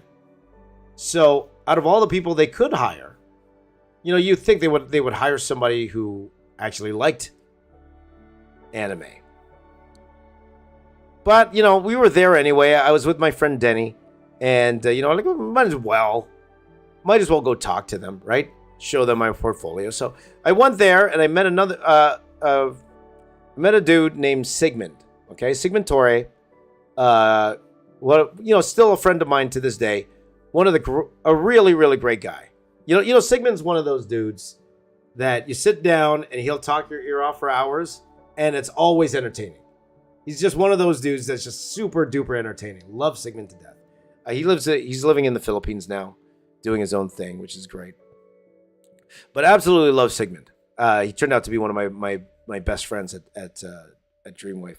But I met Sigmund, and we talked for a little bit, and I ended up showing my portfolio. Didn't think anything of it, and he was looking at it, and he's like, "Oh yeah, this is awesome, man. This is great stuff. Great stuff. Here's a card to the studio." So he gave me the card to the comic book studio. All right. I forgot if it had its address or whatever on there. So the next day or so, I started calling the studio. And the problem was, nobody was answering. Nobody was picking up the phone. Nobody. I would call at all times during the day. Nobody was picking up the phone. So I was like, oh, maybe Sigmund, I was thinking to myself, maybe they made a card that was for people that were just trying to get rid of, so it's not really a real number on the card. That's what I was thinking to myself. It's like, maybe it's not a real number, this card. And then I read a Wizard magazine. So back then, guys, Wizard magazine was our internet.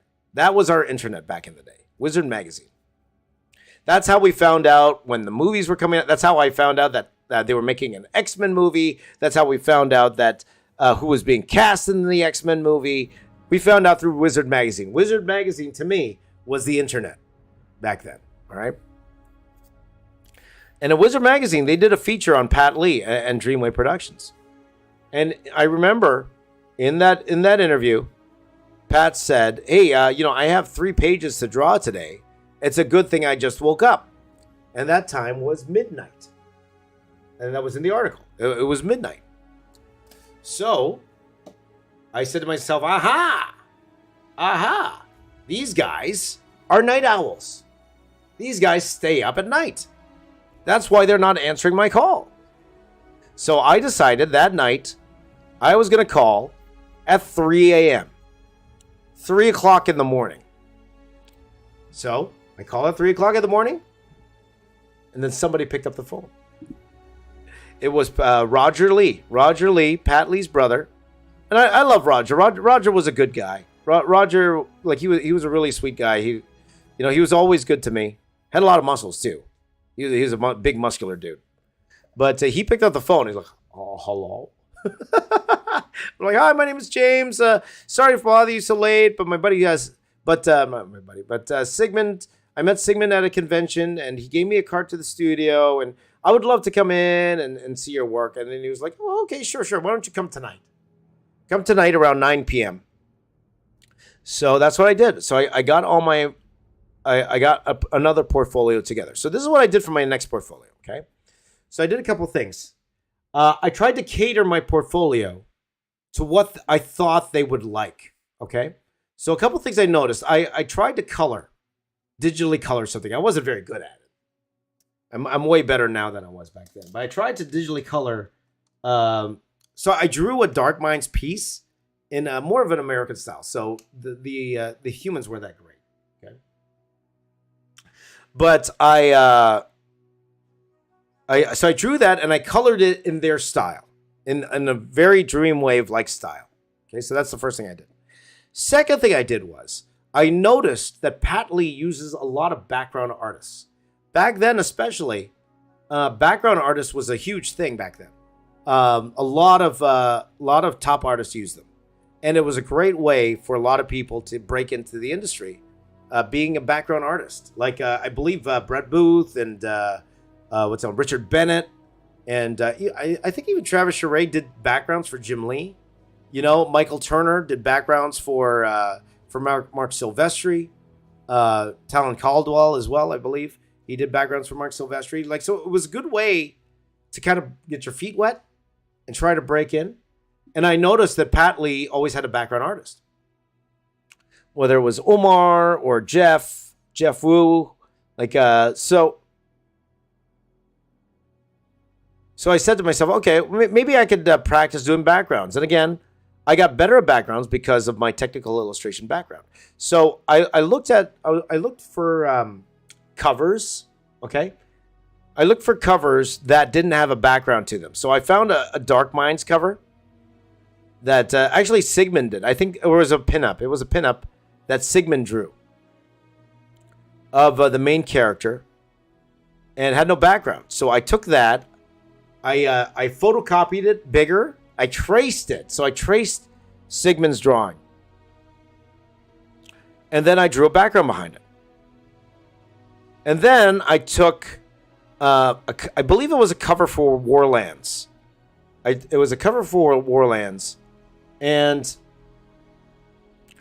I blew that up, and then I drew another background behind it. Drew this very Lord of the Rings elf-like cover to it, or background to it. Okay, so I put that in the portfolio. So I went that night. I went to their studio in Richmond Hill. So I got there, and they all came down. They loved to smoke, those guys. They loved to smoke back in the day. I think I had a lot of secondhand smoke back then. I never smoked a day in my life, but those guys smoked. And when you're there, you kind of want to join the crowd, right? But I never smoked. But anyway, they came down for a smoke, and then we talked for a bit outside. And then Pat invited me to his office so we could take a look at my portfolio. So I showed him my portfolio, and the interest wasn't there. You could tell in his face. Especially my human stuff. He did not care at all for my human stuff. Because nor should he, because it's not the style that they do. Okay? Now, he liked the coloring that I did, but he didn't like my drawing style. Okay? Again, back then, I was drawing more of a Jim Lee. I was Jim Lee clone. That's what I was. And still am. I was a Jim Lee clone back then. So he was leaning towards me becoming a colorist, like a digital colorist. He was leaning towards that. But then he stopped at those 2 pages where I did the backgrounds. He saw the 2 pages I did the backgrounds. He was going back and forth between those 2 pages where I took a pinup and a cover and I drew a background, and he really liked it. He really, really, really liked the backgrounds. He said, "This is great. These are great." And then, right at that moment, when he said that, Roger busts into the room. And he goes, "Hey, Pat, hey, we got some trouble." He's like, "What's up?" And he's like, "We got this issue of Neon Cyber that's due tomorrow, and it's missing backgrounds. And the background artist is sick. What should we do?" And he looks at me, and he's like, "Are you busy tonight? Are you busy?" So immediately, I got my very first job doing backgrounds, my very first professional comic work, okay? And when I say professional, published comic work, okay? Now, I was paid for a comic before, but this was the very first published work I ever did. It was 3/4 of a page of Neon Cyber number 5. Drawn by a friend of mine, Liu Kang, and that's his actual name, Liu Kang. It was 3/4 of a page. I was super slow. I was very, very, very slow. And I couldn't help out with the rest of the issue because I was leaving for Montreal the next day. We had a family thing planned the next day, so I told him I could only help with a page or so. But that got me the job. So then they told me that they were going to be doing a series with a special one-shot with Top Cow, in association with Top Cow, called Dark Minds Witchblade. So Pat was going to draw it, and they wanted me to be the background artist for it. So that's how I got that job. That was my very first job there. Was Dark Minds Witchblade number 1. Well, it was a one-shot, so that wasn't really number 1, but it was a one-shot. So if you look, so for my work placement, for 2 weeks, I worked on 4 pages in 2 weeks. 4 pages. But I was trying to make the most detailed pages you would ever see. So if you look at that book, Dark Mind's Witchblade. Dark Mind's Witchblade. Look it up. Google it, guys. Dark Mind's Witchblade. Everything that you see that's not a human hand, that's not a human, I drew. Okay? And I drew a lot. I drew a lot of stuff there. But that was my job. I had no problem with that. You know, a lot of people complain that they don't get, recognition for doing backgrounds, but you're the background artist. That's not what's selling the book. What's selling the book is the figures. People really care about the figure drawing. If we're going to be 100% honest, the backgrounds it's gravy. It's complementary to the actual action of the video, or of the page. So, but I worked my behind off to make sure that I gave the best backgrounds I could. And they really liked it. They liked what I did. So I became Pat Lee's main background artist.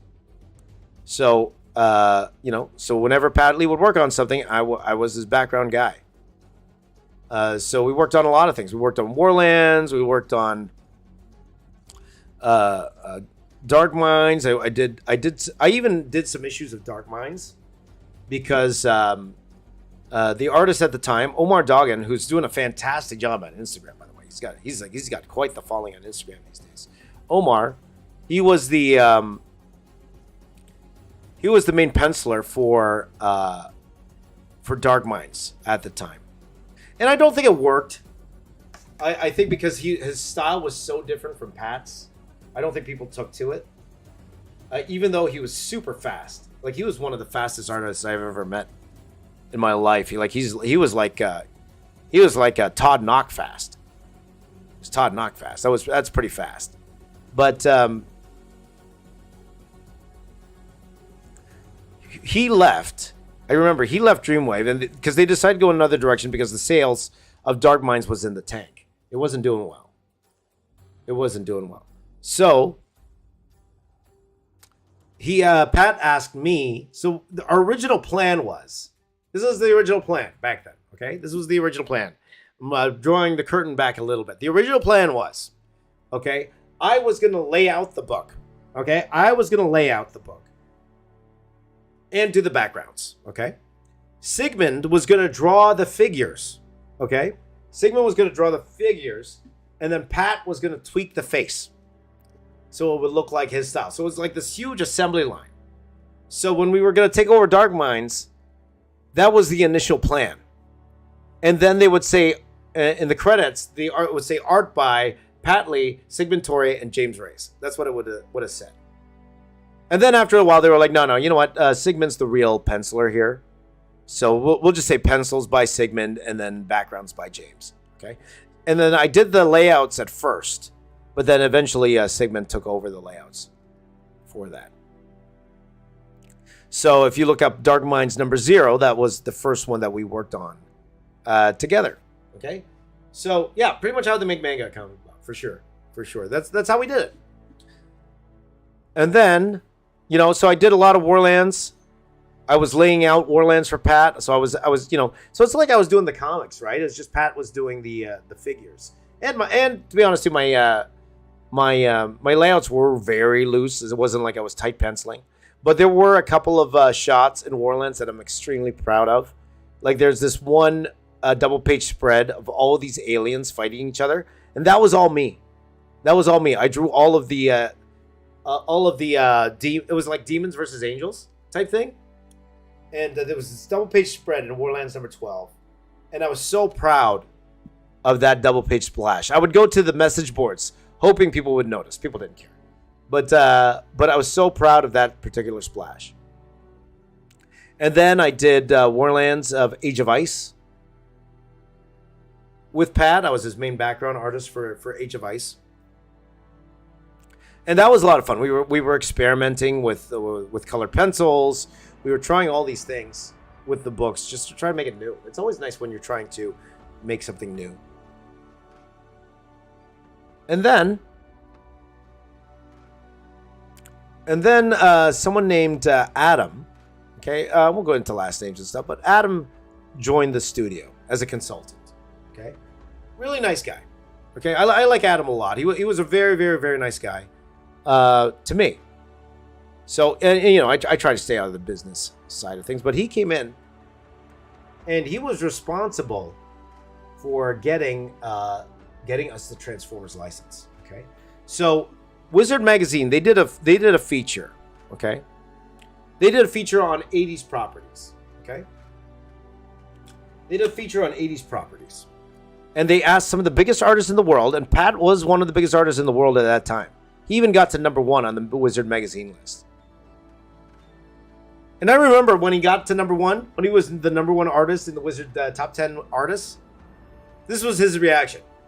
Yes. And then he went back to work. That was his reaction. If that was me, if I got to the Wizard #1, I'd be like, ah! That would have been me. But Pat was just like, yes, another day at the office. That's what it was for Pat. But Adam, Wizard asked Pat to do... Wizard asked Pat to do a Transformers drawing because they thought his style would fit Transformers. So they did things like, for example, Joe Madureira. They got him to do Teenage Mutant Ninja Turtles. They got J. Scott Campbell to do Thundercats. So they did this feature in the magazine, and then one was Pat doing Transformers. And people went crazy. They absolutely loved what Pat did with Transformers. Just because of the style, it was very reminiscent of the cartoon. And people loved it.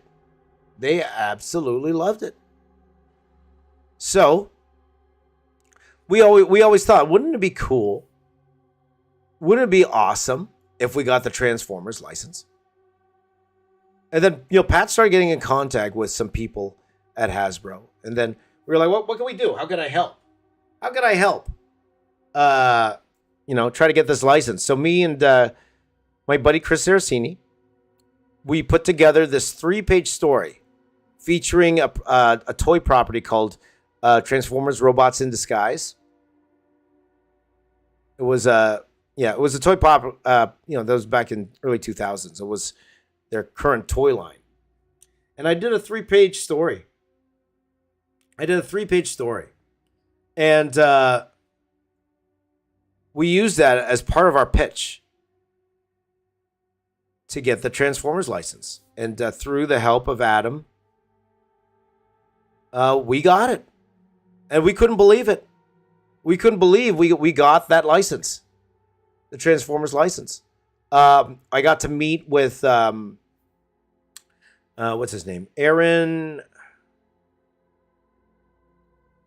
forgot his name. The designer of Transformers Armada. Aaron. Oh, that's going to bother me. I forgot his name. He actually has an Armada podcast now. I forgot his name. But anyway, I got to meet all the toy designers. Like Hasbro came up, and we had a whole bunch of dinners with the fine folks at Hasbro. And it was just cool. And then Pat decided... if there was a time he was going to make his own publishing company, right? If there was a time he was going to make his own publishing company, this was the time. He wouldn't have any property that would do as well as Transformers because there was so much hype around it. So he decided to turn Dreamwave Productions, stop publishing through Image Comics. And I'm sure Image was very sad that happened because the book made a lot of money. But... they didn't want to publish through Image Comics anymore and start publishing. Aaron Archer. Thank you very much, Bob. Aaron Archer. That's it. Aaron Archer. Met Aaron. Really nice guy. Really, really nice guy. And he's doing some, he has his own Armada podcast right now. But yeah, the Hasbro invited us. We went to New York. Like we did all these things with Hasbro. It was a fun time, man. It was a fun time. And then Pat went to me and he said, hey, James, look, you could draw cars, man. We think you would kill it on a Transformers book. So they decided to give me Transformers Armada. Now, let's rewind a little bit here. Let's rewind a little bit because I tried to get on a book earlier. Me and my buddy Chris, we actually pitched the story to Roger and Pat. This Warland story. We made it like this mafia boss type story. It's like The Sopranos meets Lord of the Rings type thing. We pitched this story for Warlands with the intention of me drawing it. With the intention of me drawing the book. So we pitched it to them. They liked the story. They said they'll get back to us. And then they set up another meeting with Chris after that. But Chris, being the good guy he is, he actually messaged me. He goes, "Hey, Pat wants to talk." But Pat never told me that. So I was thinking they didn't want me to pencil that book. But I showed up to the meeting. They were surprised. They're like, oh, James is here. Oh, yeah. They were like that. So they told Chris, okay, we really like the story. We want to do it. And because I was there, they felt forced to let me draw it. So he goes, "Okay, James, we'll give you a shot. You could draw this, but you got to kill it, all right? Okay, and Roger's going to be there just to make sure that you match the style and everything." I'm like, of course, I'll do my best. So they let me pencil that book. So Warlands number 0 and 1/2, I drew. And that was my very first fully penciled book for Dreamwave. For those two. Now, I'll admit, I sucked. I was horrible.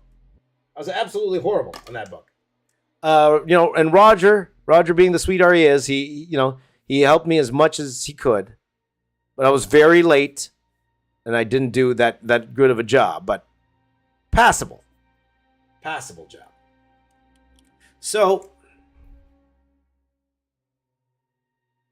after that came the Transformers opportunity. So they wanted me to draw Transformers, the second book. So Pat released Transformers G1, and it destroyed. It absolutely murdered the market. For those of you who remember, like, it was the talk of the town. We were the hottest comic book company in the world at that point because of Transformers. It was like we were rock stars. That's how it felt. Like we did these signings in New York where there was lineups around the block. It's like, you join comics sometimes for a little bit of fame. You don't expect to get quote unquote famous, but that's what you felt like because people were waiting around the block to meet us. Like we were at Big Apple, that Golden Apple Comics, I think that's what it's called, in New York, and literally around the block, people were coming in, wanting to get us to sign their books. Myself, Pat, and Chris, we were there. It was good times, man. It was very, very good times. So I got to draw Transformers Armada. And then the problems started rising. First of all, I told you guys the big mistake I did, where I was trying to please the client. I was trying to be fancy because I was drawing humans in my style, and they didn't like that. They wanted it to look like the cartoon, the Transformers Armada cartoon. So I did the cartooniest thing as I could draw, just so that they could tell me to draw back my other style. But then they loved it. They loved what I did, and now I was forced to draw this crappy human style. So for years, I had the reputation that James Reyes could not draw humans.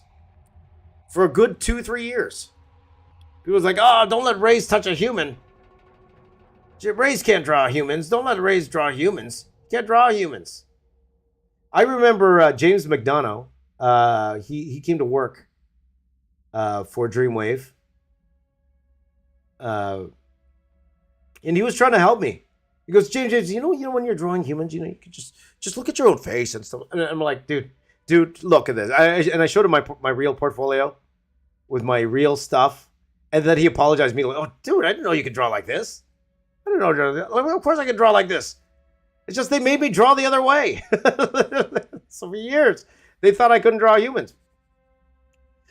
But then I will admit, I was super slow, guys. I was very slow. My book was late, and we were doing what we can to get the book back on track. And it was my fault. It's hard, guys. It's very, very hard. It was very, very hard to keep up with a monthly book, especially if you're new, especially if you've never drawn a comic book before in your life on a deadline. It's hard to keep up with a 22-page comic book a month. And so I was very late. So we made a decision that, so what was going to happen was, Pat was going to fill in on a couple issues of Armada, issues 6 and 7, I believe. And then, I would do covers. And then either I would hop back on that, or they would get me to do something else. Okay, so I believe they gave the book to a phenomenal artist. His name's Guido Guidi. First of all, one of the best names in comics, I gotta say, Guido Guidi. He took over the book. And then they told me that they were going to find another book for me to work on. And then me and Chris were talking about the possibility of doing a couple things that we wanted to do. Number one, Chris had this amazing concept for an Optimus Prime miniseries. He had this amazing concept. And I would have been going design heavy. I would have been able to design all these new worlds and everything. And I was super excited to do that. So that's first what we did. We pitched that I would be doing this Optimus Prime series. But then I'm trying to remember exactly what happened, but I remember that they decided to go against that pitch, and they wanted us instead to develop a G2 series, so Transformers G2 series, which I would draw. And I'm super excited for that. You guys know I love Transformers the movie. I love G2, Generation 2 of Transformers. So I was chomping at the bit for that. But then that was getting pushed back. Now here's the problem, guys. I need to eat. I had no work. To do. We were trying to develop all these things. And James McDonough, he was telling me, okay, James, we'll try to keep you busy in the meantime, get you some work to do in the meantime while we're waiting for this G2 to work. And then they decided, okay, James, this is what we're going to do instead, okay? You're not going to be the first artist on G2. You're going to be the second artist. We're going to get one of my friends to this day, and by the way, he has a fantastic Twitter, Don Figueroa. I always say Alex Milne, Don Figueroa, the two best Transformers artists ever. My favorite Transformers artists of all time. Don Figueroa and Alex Milne, those two. But they said, okay, we're gonna get Don to do the first 6 issues. You're going to do the second half. And I'm like, dude, I need to eat. I was engaged to my wife at the time. I needed money. So that's when I opted to leave. Because they weren't giving me enough work. And I was lucky enough to get a job working with Warren Ellis on Tokyo Storm Warning. Now that's a story for another day. But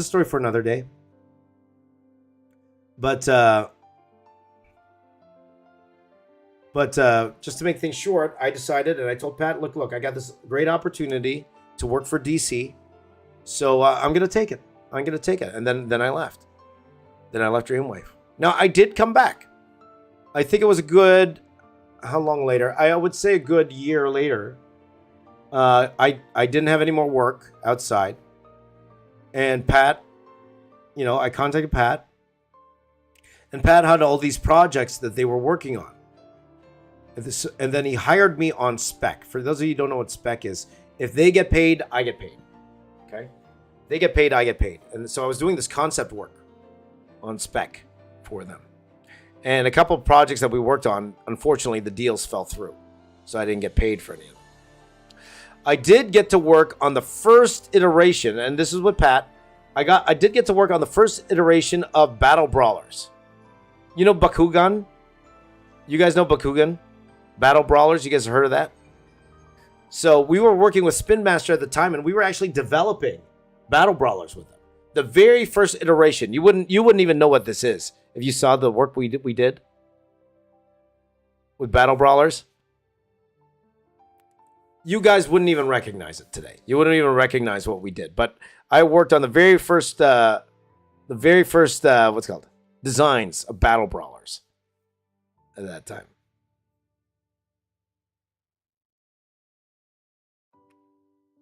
So we did that, and then we did a whole bunch of work that didn't get paid. Oh, did I also tell you about the time I got to work on a Janet Jackson movie video? Janet Jackson music video with Pat as well. He was good friends with the director of this Janet Jackson movie, music video. His name's Steven. Oh, I forgot his last name. He directed that rated R Power Rangers short. Have you guys seen that? That rated R Power Rangers short? It's the same director. I forgot his name. Oh, hey, Marisk, how you doing? Yeah, so we did the Doesn't Really Matter music video. So we did the designs for that video. If you guys have seen that video long time ago for Janet Jackson, the Doesn't Really Matter video, I designed the interior of that place that she was dancing. They were dancing on this platform that was flying. I designed that. That was a lot of fun. So I got a lot of opportunities at Dreamwave, man. I learned a lot. I definitely learned a lot working at the Dreamwave. Yep, I designed that. I designed that one way back in the day. And you know what else we were working on? We were working on and there was a time where remember the movie The Crow? You remember the movie The Crow? Well, they had a pitch for The Crow 4, okay? The Crow, the fourth movie in The Crow. It was going to star DMX and Eminem. Eminem was going to be the Crow. You guys don't know this. And I actually did some, or DMX. No, DMX was going to be the Crow. But Eminem was like going to be the bad guy or something like that. It was something like that. And we were designing like this hyper realistic, this cyber city, this hyper realistic cyber city back in the day. I got to find that for you guys. I got to find that for you. Those designs that we did. But it was funny. I read the script, and they were going to do all these rap battles and stuff at The Crow. It was pretty bad. But that fell through. That project fell through. But yeah, a lot of experiences there. So after I did all that design work for Pat, I did an issue of Transformers Energon. I did some, like source book drawings and stuff like that. But then time for us to part ways again. I was very lucky. A lot of people at Dreamwave, they were owed a lot of money. And I feel for them. When I realized that it was taking a long time for myself to be paid, that's when I decided to leave. Because, I had a family. I had kids. I couldn't keep working on a promise. So I was very lucky that the money I was owed, I actually got. A lot of my friends weren't so lucky. So I feel for them. Business is hard, guys. It's very hard. And it's unfortunate, too. Because I always say this, working with a guy like Pat Lee. Pat Lee, the dude, he's a fun dude to hang out with. He's a very, very fun guy to hang out with. Like, we would karaoke all the time. Me, Roger, and Pat. There would be a lot of nights we'd be staying up late and we'd be karaokeing all night long. Fun guys to hang out with, Just the business side. That's what got it, and that's unfortunate that happened. And I am happy that I came out of that unscathed, but a lot of my friends weren't. So that is the bad part about that. And it's just, that's the thing, guys. If you're not being paid for your work, don't keep working. If you're not being paid for your work, why are you still working on the promise you might be paid? And it's hard to say. It's hard to say because it's hard. Because you're hoping you're going to get paid. You're hoping you're going to be given what you're owed. But sometimes with these companies, man, you don't know. You don't know. So it's better to get out while you still can. That was what I was able to do. But again, a lot of my friends weren't as lucky as me. So if you want to read up on the history of Dreamwave, you could find out a lot about it online. You'll learn a lot. And I would say a lot of it's true. A lot of what you read online about those old Dreamwave days, a lot of it, yeah, I'd say a good bunch of it was true and actually happened. But again, I lucked out. But it was an experience. Hey, look, I'll always be thankful for my Dreamwave days, okay? First time I ever got to work in an actual studio, got to work with a whole bunch of talented people, met so many industry contacts through them. You know, because there are people, guys, you don't know worked at Dreamwave, like Eddie Gradoff. Eddie Gradoff, you know, handpicked by Jon Favreau to design Iron Man, right? Does a lot of Marvel concept art to this day. He started off at Dreamwave. People don't know that. He started off, he worked on a book called Necro War for Dreamwave. And every time he would send in pages, we were just in awe of what this guy was doing. It was incredible, his work. And to this day, Eddie Gradoff is just incredible. A lot of guys came out of Dreamwave. My friend Alvin Lee, one of League of Legends. He's a key artist at Riot Games right now. A lot of my friends, they all went into video games. And then a lot of them are still in the industry, working for Eric, my buddy Eric Coe at Udon. A lot of those artists, they're still working there. I think Omar still doing some work for them. My buddy Joe Ning still doing a lot of work for Street Fighter. Like this. It was a good time, man. A lot of great people along the way. You meet a lot of great, with all the bad stuff that happened. And again, I feel for everyone who got screwed royally over pay. You know, those memories, they build you. They build character. And you learn a lot from that experience. And working with a place like that. And that's the thing, guys. You're going to find places to work where it's going to seem like a great thing at first. And then you're going to find out the realities. Everywhere you work, every single place I've worked in terms of places that you actually go to work, there's politics, okay? In visual effects, politics galore. It's not what you know, it's who you know. It's who you're friends with. And isn't it true? If someone has the choice between two people to hire or to do a job, they both have the same skill level, but one is friends with the person making that decision, of course the friend's going to get that job. That's just how it is, right? That's politics, okay? And you can't avoid it, and that's just how it is. And that's you got to learn how to play the game. And that's why I always tell you guys, and I always tell my students this too. It's hard as introverts, okay? It's very hard. But if you are to be lucky enough to go find a work at some place, whether that be like you get to work at Ubisoft, you get to work at a visual effects house, you get to work at these companies, these corporate companies. Make friends. Make friends with the right people. Because that will get you ahead more than doing good work. Now, doing good work is important, don't get me wrong, very important. But the way life is, you'll get more ahead if you're friends with the right people than the good work you do. Should it be that way? No, of course not. It shouldn't be that way. But it's just how it is. It's just how it is. So it's definitely something to consider. Okay, like again, like Beowulf wants to be a concept artist, right?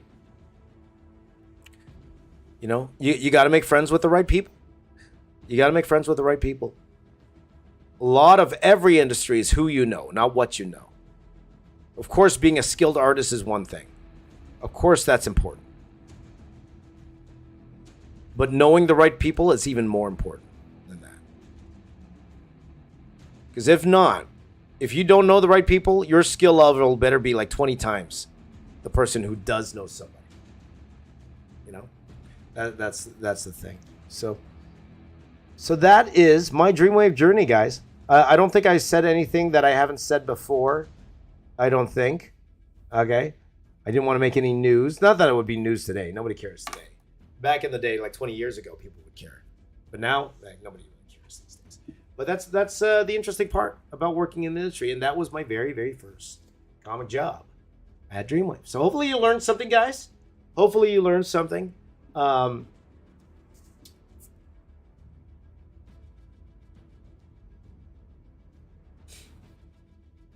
got to draw Donkey Kong's arm here.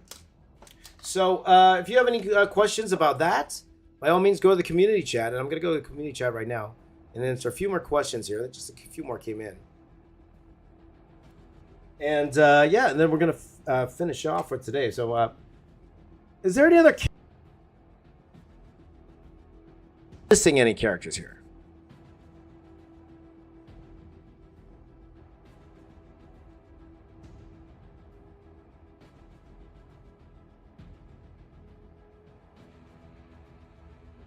Might answer a few more of these questions here. Victor Ryan says, this is awesome and terrifying. There you go. I agree, my friend. I agree. So, first question from, excuse me, Mike Russell. I love using alkyd paints. They're fast-drying oils, a hybrid of oils and acrylic. Well, that's pretty cool. I would love to say I'm going to try it, but I'm not. I know I'm not going to. I'm going to try it. No, I'm not. No, I'm not. I'll be honest. I'll be honest with you guys. There's no way I'm going to try it. So, I'm done painting. I don't need to paint. Now, kudos to my buddy David Finch, who loves to paint, and he's doing some great painting streams as well. But it's not something I really do. Okay. Yoshi. Yeah, I didn't put Yoshi in here, did I? I didn't put Yoshi in here. You're right. Yoshi's not here. Can I put Yoshi here? I guess I could put him here, but it's going to be small. I should have planned this out better, guys. I didn't put Yoshi. Am I missing Donkey Kong? Donkey Kong's right here. What are you talking about? How can I miss Yoshi?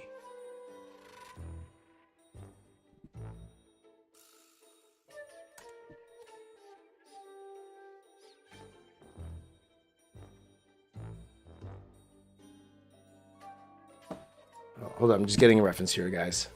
Can't believe I missed Yoshi. How big is Yoshi? Yoshi's big too. I don't think I could put Yoshi in here anymore, guys. It's my own fault. I should have put Yoshi here. I should have put Yoshi here, and then I should have put Bowser in the back. That's what I should have done. Ah. Boo! Put his head peeking over Bowser. I guess I could over here. Because then it's just obvious. I forgot to put him in, right? It's just obvious. Let's see here. Okay, next question here, guys. Again, I am going to answer the community chat here quickly. From Christine Colon. Oh, Christine Cologne. Cologne. I like it. Christine Cologne. Well, what is your opinion on Quentin Tarantino's statement that Marvel actors are not movie stars? You're gonna start punching up there, eh? Get up there. I will say this, because Anthony Mackie said this. I think the era of the movie star is dead. Okay, I really do. There used to be a time where just somebody's name would sell a movie. It didn't matter what the movie was. It didn't matter what the premise of the movie was. It didn't matter what character they were playing. If there was an actor that was famous enough that would earn a movie millions of dollars. I remember Jim Carrey was like that. Remember every single Jim Carrey movie? Every single Jim Carrey movie back in the day, they all did phenomenal box office just because it was Jim Carrey. You know, Arnold Schwarzenegger had that. Sylvester Stallone had that back in the day. That era is gone. Okay, so I'm not sure, like I haven't heard his exact quote, Quentin Tarantino, but I will agree in terms of, yeah, there's no real movie star this day. Like even The Rock. Like I think The Rock is probably the closest you're going to get to a real movie star. And Mohammed Hafda threw in a super chat. Looking great, James. Epic piece. Thank you, my friend. Thank you. I appreciate that, my friend. I would say maybe The Rock would be the closest to a movie star, but even him. Like look how well Black Adam did. Not that well. Right? Not so well. The name of an actor does not sell a movie anymore. It just doesn't. What sells it more, and Anthony Mackie says this, it's not the actor, it's the character now. People go to the movies to see the Falcon. They don't care about Anthony Mackie. And you're like, oh, James, we love RDJ. I love RDJ too. I love RDJ too. However, how many of you have seen his other movies? And maybe we've seen like Sherlock Holmes, but that's because it's a character we're familiar with, right? Have you seen his independent movies? Did you care about his independent movies? Right? So it's more than just like Marvel movies. I think as a whole, there's no such thing as a quote unquote movie star anymore. I don't think it's even just Marvel movies. Movie star, that era's gone. Now it's all about what interests you. Because right now, the only movies that are making money are franchise movies. It's very rare for a movie not to, unless a movie goes viral, gets like some sort of cult following viral ones, and there has been some horror ones recently that did that, were able to go viral. Other than that, what movie makes money these days? Not much. But these big blockbusters, what do? They finance these smaller independent movies. So that era of the movie star, that's gone. So in that sense, I agree with Quentin. I agree with that. But again, I haven't heard his full quote, so it's very hard for me to comment on the quote without hearing the full thing. So my apologies on that, but makes sense. Makes sense. Yep. That was one of the reasons why, Bob. That was one of the reasons why, for sure. Losing China, it's going to hurt anybody. In terms of Black Adam. But even so, like Black Adam, we've been hearing about Black Adam for 10 years.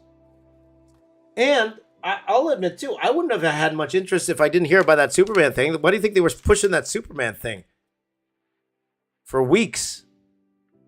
Because they knew that was their last lifeline. They knew that heat on this movie was kind of dwindling. And that's all they had left was Superman. You know? So yeah. There are no more movie stars. I think I saw that Mayor said ensembles, right? Ensembles can draw people if it's the right property. If it's the right property, it can draw people, right? But even that, like, unless it's like something where, you know, like for example, that movie Don't Look Up, right? That's a straight to Netflix movie.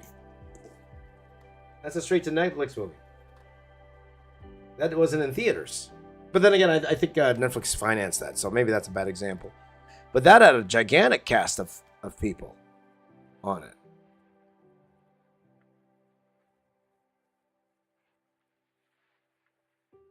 You know? Because, the test would be like something like those Netflix movies like Extraction, all that. How well were those done in theaters? That's a better test for sure. But you know, it is what it is. Let's see. Lay says Peach versus Bowser. Who would win in the chess game? Bowser? I don't know.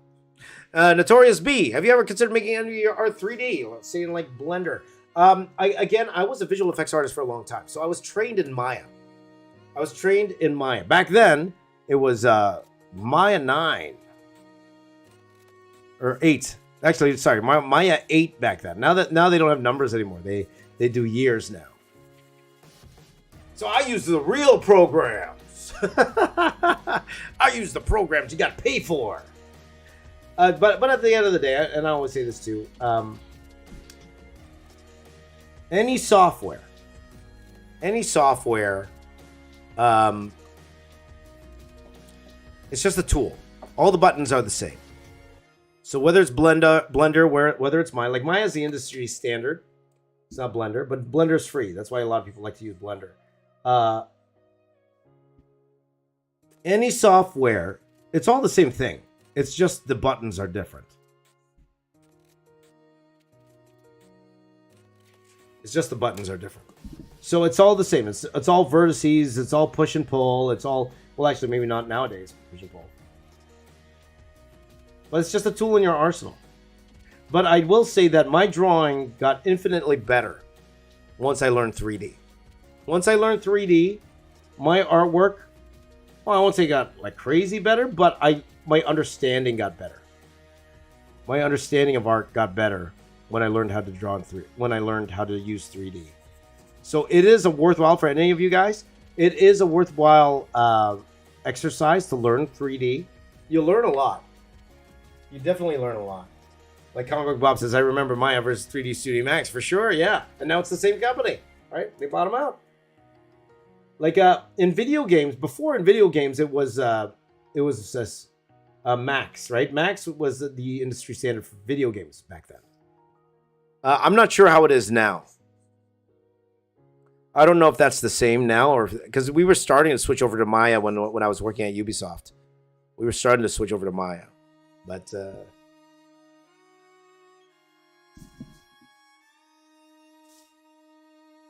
I'm just gonna do a couple things here. I'm just gonna draw a big hand here. Maybe I'll try to put Yoshi in the back. I can't believe I forgot Yoshi.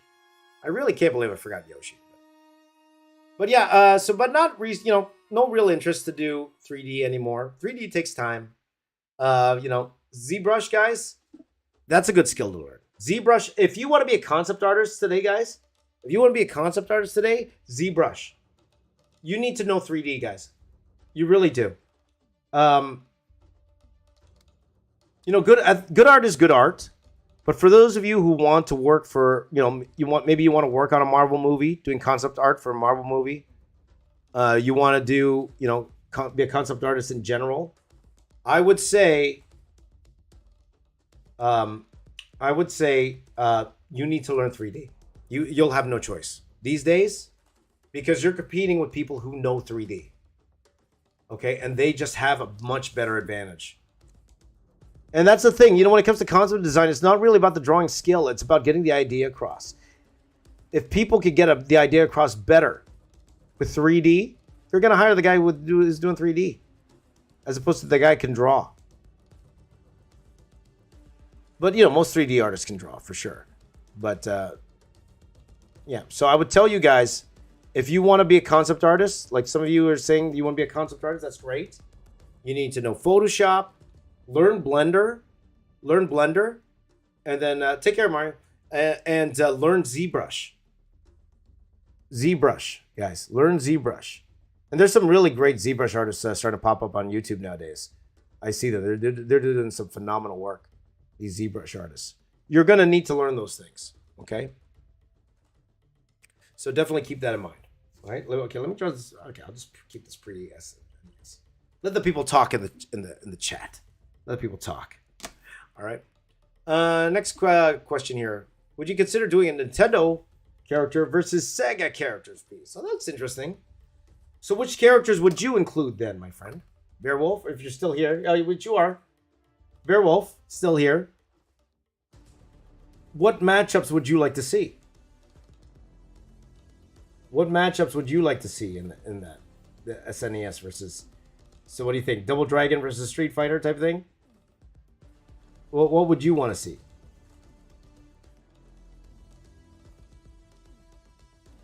It's okay, guys. You know me. I'm down for anything. If I find interest in it. So let me know in the live chat, guys. If there's a Nintendo versus Sega characters, what matchups do you want to see? See, Beyond Oasis versus Legend of Zelda. That's one. Okay. From Daniel Zierke. When you started your art career, how many years did it take you to perfect one drawing to another without messing it up? I mess up every drawing, my friend. It's not about perfection. It's about learning and getting better. The moment you think you're perfect is the moment you fail. So it's always a learning process. It definitely is, Daniel. So I will say I really felt that out of college, you know, even when you're in a high school, sometimes, you know, people have an ego, right? And even in college, like, yeah, part of you thinks, oh yeah, I'm ready for the pros already. And then you look back, you're like, no, I wasn't. I was nowhere near ready for the pros. I think it wasn't till I was working at Dreamwave where I felt my work was good enough, was actually good enough to work at the bigger company. So it did take a few years after college. So I would say to you, Bear, because, you know, I always get kind of scared when people ask me this type of question, like how long did it take? Because sometimes that means people are trying to find a shortcut. I'm not saying that you are, Daniel. I'm not saying that you are, but sometimes people are trying to find that shortcut to get them there faster. And there's nothing wrong with that. Well, that's why you listen to guys like me with years of experience so that you won't have to make the same mistakes that I did back in the day. But know that these things take time. Developing your style takes time. And don't be afraid if things take longer than you think it will. Okay? Because that's just part of life. It's just part of life. It's part of it. So, let's see here. So, Valiant Arts wants Shadow and Blaze versus Link and Zelda. Let's see here. Phantasy Star versus Dragon Quest from Bob there. If the Super Mario movie works, does well, we're about to embark on a whole new video game cinematic universe. Maybe, and it will all be animated. Which would make it a little bit more true to form, I think, right? Because these are the guys who did, this is Illumination, right? So this is the guys who did Despicable Me. So high hopes. I'm sure it's going to be great. I'm sure it's going to be great. So we're coming down to the end of this drawing, guys, and I thank you guys for joining in. Let's see here. Did you ever try drawings that require lots of symmetry tiring? Did you robots or robot parts? Absolutely. Now I didn't have, you know, I was trained because, you know, nowadays you got all those symmetry tools, right? In the Procreate and stuff where you draw the one side and the other side draws it for you, right? I didn't have that, you lazy guys back in the y'all are lazy. Doing that. I draw one gear on one side. I gotta draw the other gear on the other side. That's why the way I was brought up. I'm just jealous. That's what we call jealousy, my friends. That's what we call jealousy. But you know, of course, all the time, especially when you're drawing robots, there's lots of times where you have no choice. You have to. That's why you got to make sure that on one side. That's why I like to go back and forth. When I'm drawing robots, I like to go back and forth because you guys know, I hate drawing things twice. I really do. I hate drawing things twice unless there's something about it that interests me again. Like this Mario, like we did a Mario before. But, you know, I just kind of wanted to try to draw it again better, even though I forgot to draw Yoshi here. But I wanted to draw it better. You could be the judge if it's better or not. I don't think it is, but I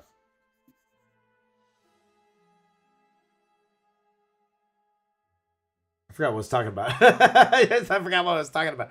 But yeah, in terms of symmetry, so I would go back and forth. If I draw one gear on one side, I would draw the same gear on the other.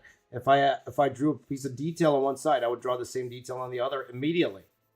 just so I don't have to deal with it later on. Because if I draw the one side, all of those details, then I have to go back and I got to draw the exact same thing on the other side. That sucks, man. That sucks. That's not fun. That's not fun. So I prefer not to do that. Yeah. Oops, you can't even see what I'm drawing here, guys. Let me move the camera down here so you can see that I'm just trying to finish up what I'm doing here. Make this drawing a little bit more complete. Again, shout out to my brother, Thomas Mason, guys. He is killing it. He's coloring a lot of these images that I'm doing. He just finished coloring the Kevin Conroy animated series 1, and it looks fantastic. He did a phenomenal job coloring that one. So I can't wait to show you guys that video. That video probably coming out maybe next week or early the week after. Next week, guys, I have a couple at least 2 videos coming out. One is the Disney one that we did a few weeks ago, the Mirrorverse one that's coming out. Plus, I did another PJ Masks one. I did another PJ Masks one. This one I feel does look better than the original one I did before, but again, I'll let you guys be the judge. And I can't believe I forgot to draw Yoshi. I can't believe it. Can't believe I forgot to draw Yoshi. There you go. Take a risky. So that is. Can I draw Yoshi very quickly? So guys, last chance to get some comments in while I go ahead. Let's see if I can draw Yoshi in here. I kind of feel like I need to. You know, it's one of those things like, ugh, I need to draw Yoshi in here. I have to. I have to draw Yoshi in here.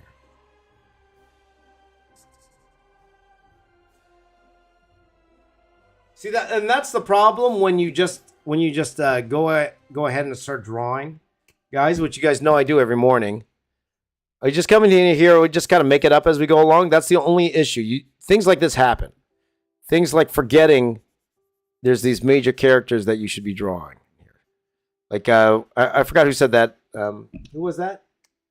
That said, don't worry, it's like the original NES version of Mario. So that will be the spin that we do on it.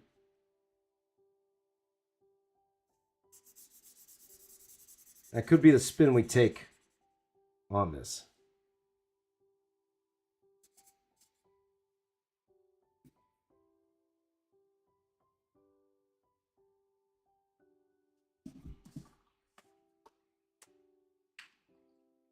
So, no room for Yoshi. No room for Yoshi. Let me just add a couple more details here.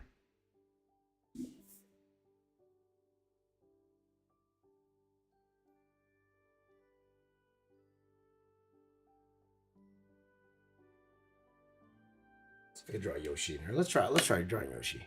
Let's see.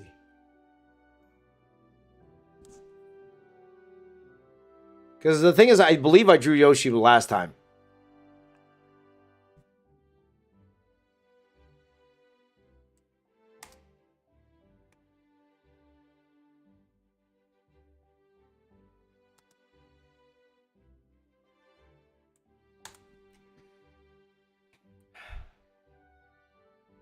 Some weird looking Yoshi.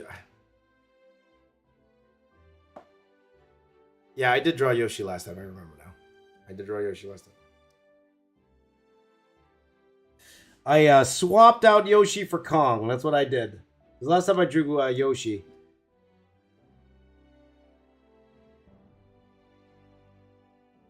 There you go.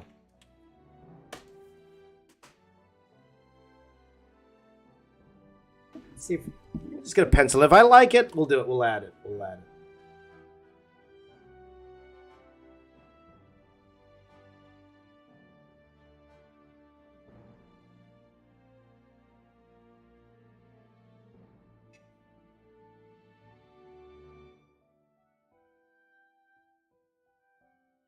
Last minute ad for Yoshi.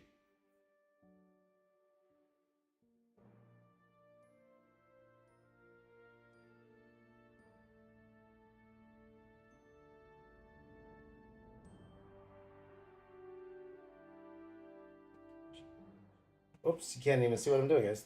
Last minute ad for Yoshi. Boop! He's just there. Hi, guys! You forgot me! You forgot good old Yoshi! You forgot Yoshi! Let's just add him. Why not? Why not? Okay, that's the last thing we're going to do. Here. The last thing we're going to do. Add our friend Yoshi here.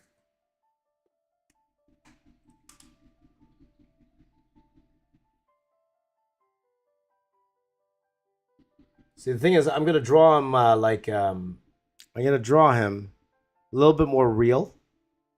A little bit more real, just a little bit.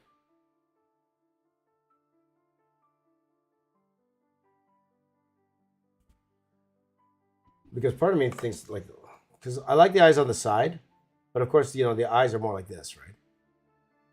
Eyes are more.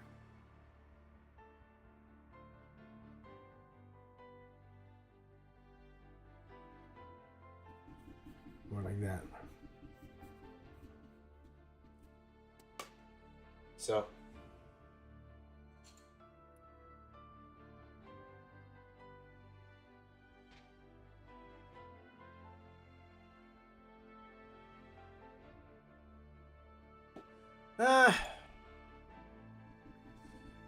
Guys, I don't know.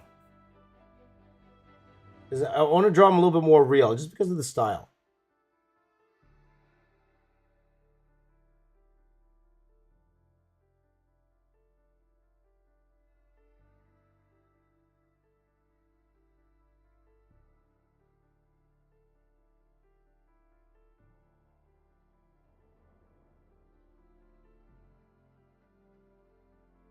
There you go.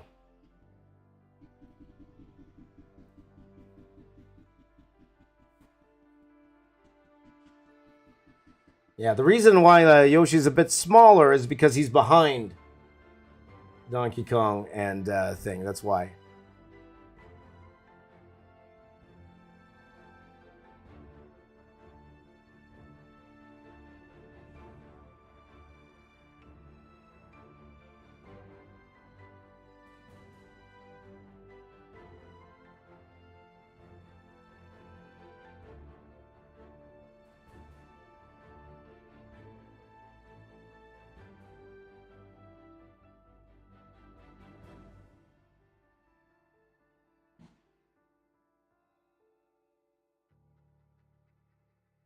Something like that. Whatever.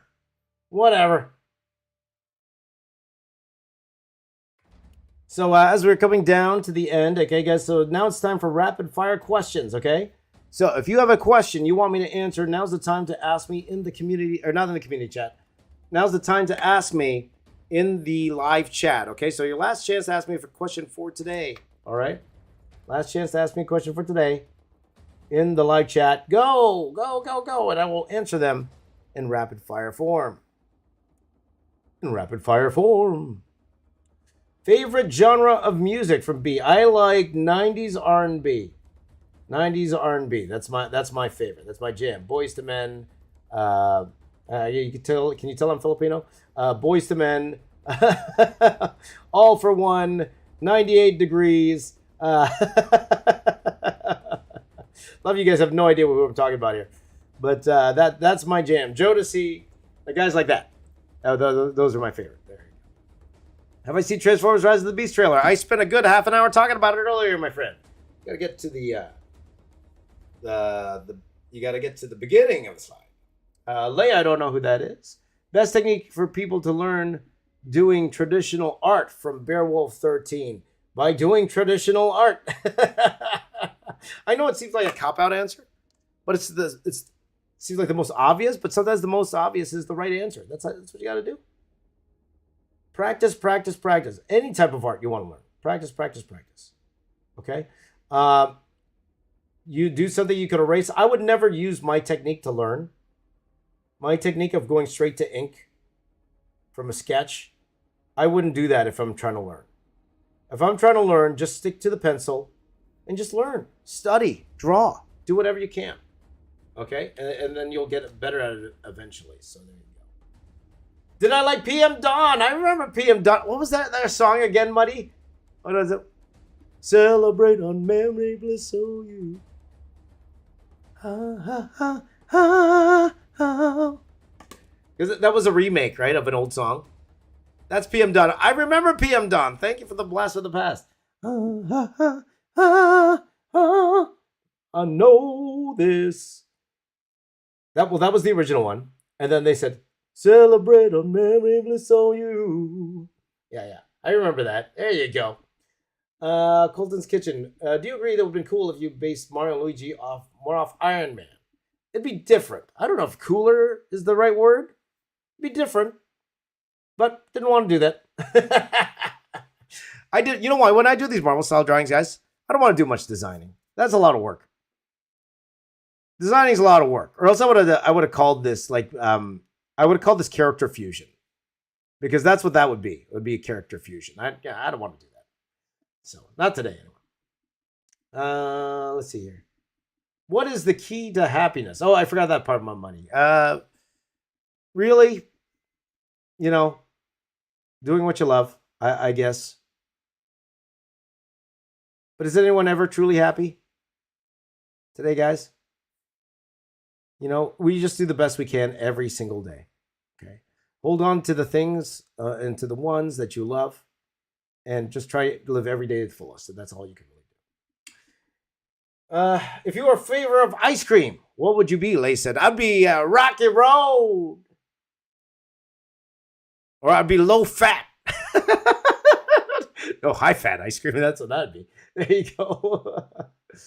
Webmaster wants to draw Transformers Rise of the Beast. Go for it. Wally wants high five. That's right. I'm trying to remember a high five song. I saw that comment earlier. I'm trying to remember a high five song. I don't remember a high five song.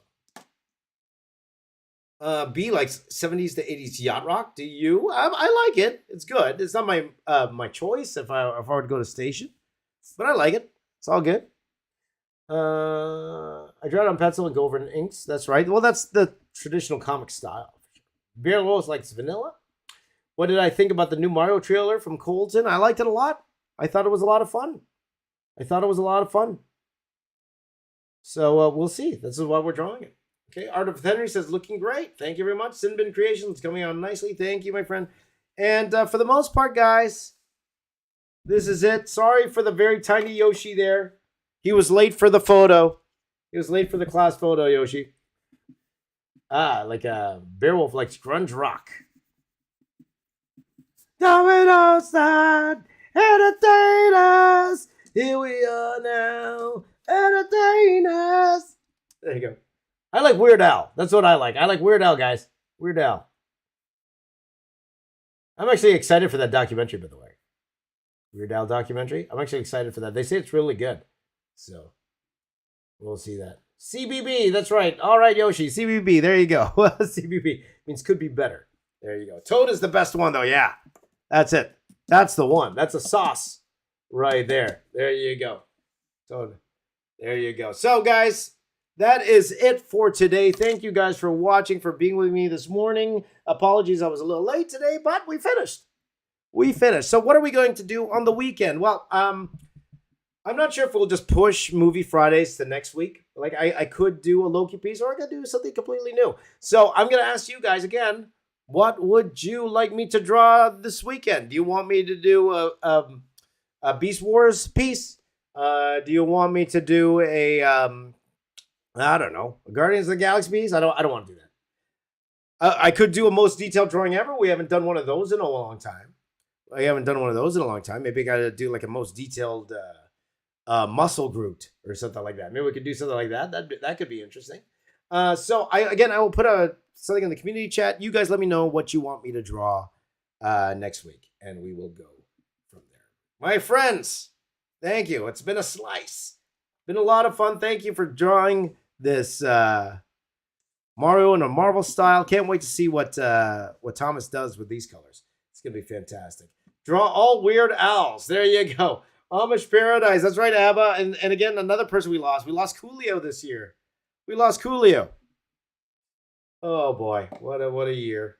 What a year. So until next time, guys, keep spending most our lives living in an Amish paradise. Keep spending more lives living in an Amish paradise. What's the words to that? Before we leave. Amish paradise lyrics. Here we go. As I walk through the valley where I harvest my grain, I take a look at my wife and realize she's very plain. But that's just perfect for an Amish like me. You know I shun fancy things like electricity. At 4:30 in the morning, I'm milking cows. Jebediah feels the chicken and Jacob plows. Fool, and I've been milking and plowing so long that even Ezekiel thinks that my mind is gone. I'm a man of the land, I'm to discipline. Got a Bible in my hand and a beard on my chin. But if I finish all my chores and finish line, then tonight we're gonna party like it's 1699. We've been spending most our lives living in an Amish paradise. I've churned butter once or twice, living in an Amish paradise. It's hard work and sacrifice, living in an Amish paradise. Take everyone, we'll sell quilts at discount price, living in an Amish paradise.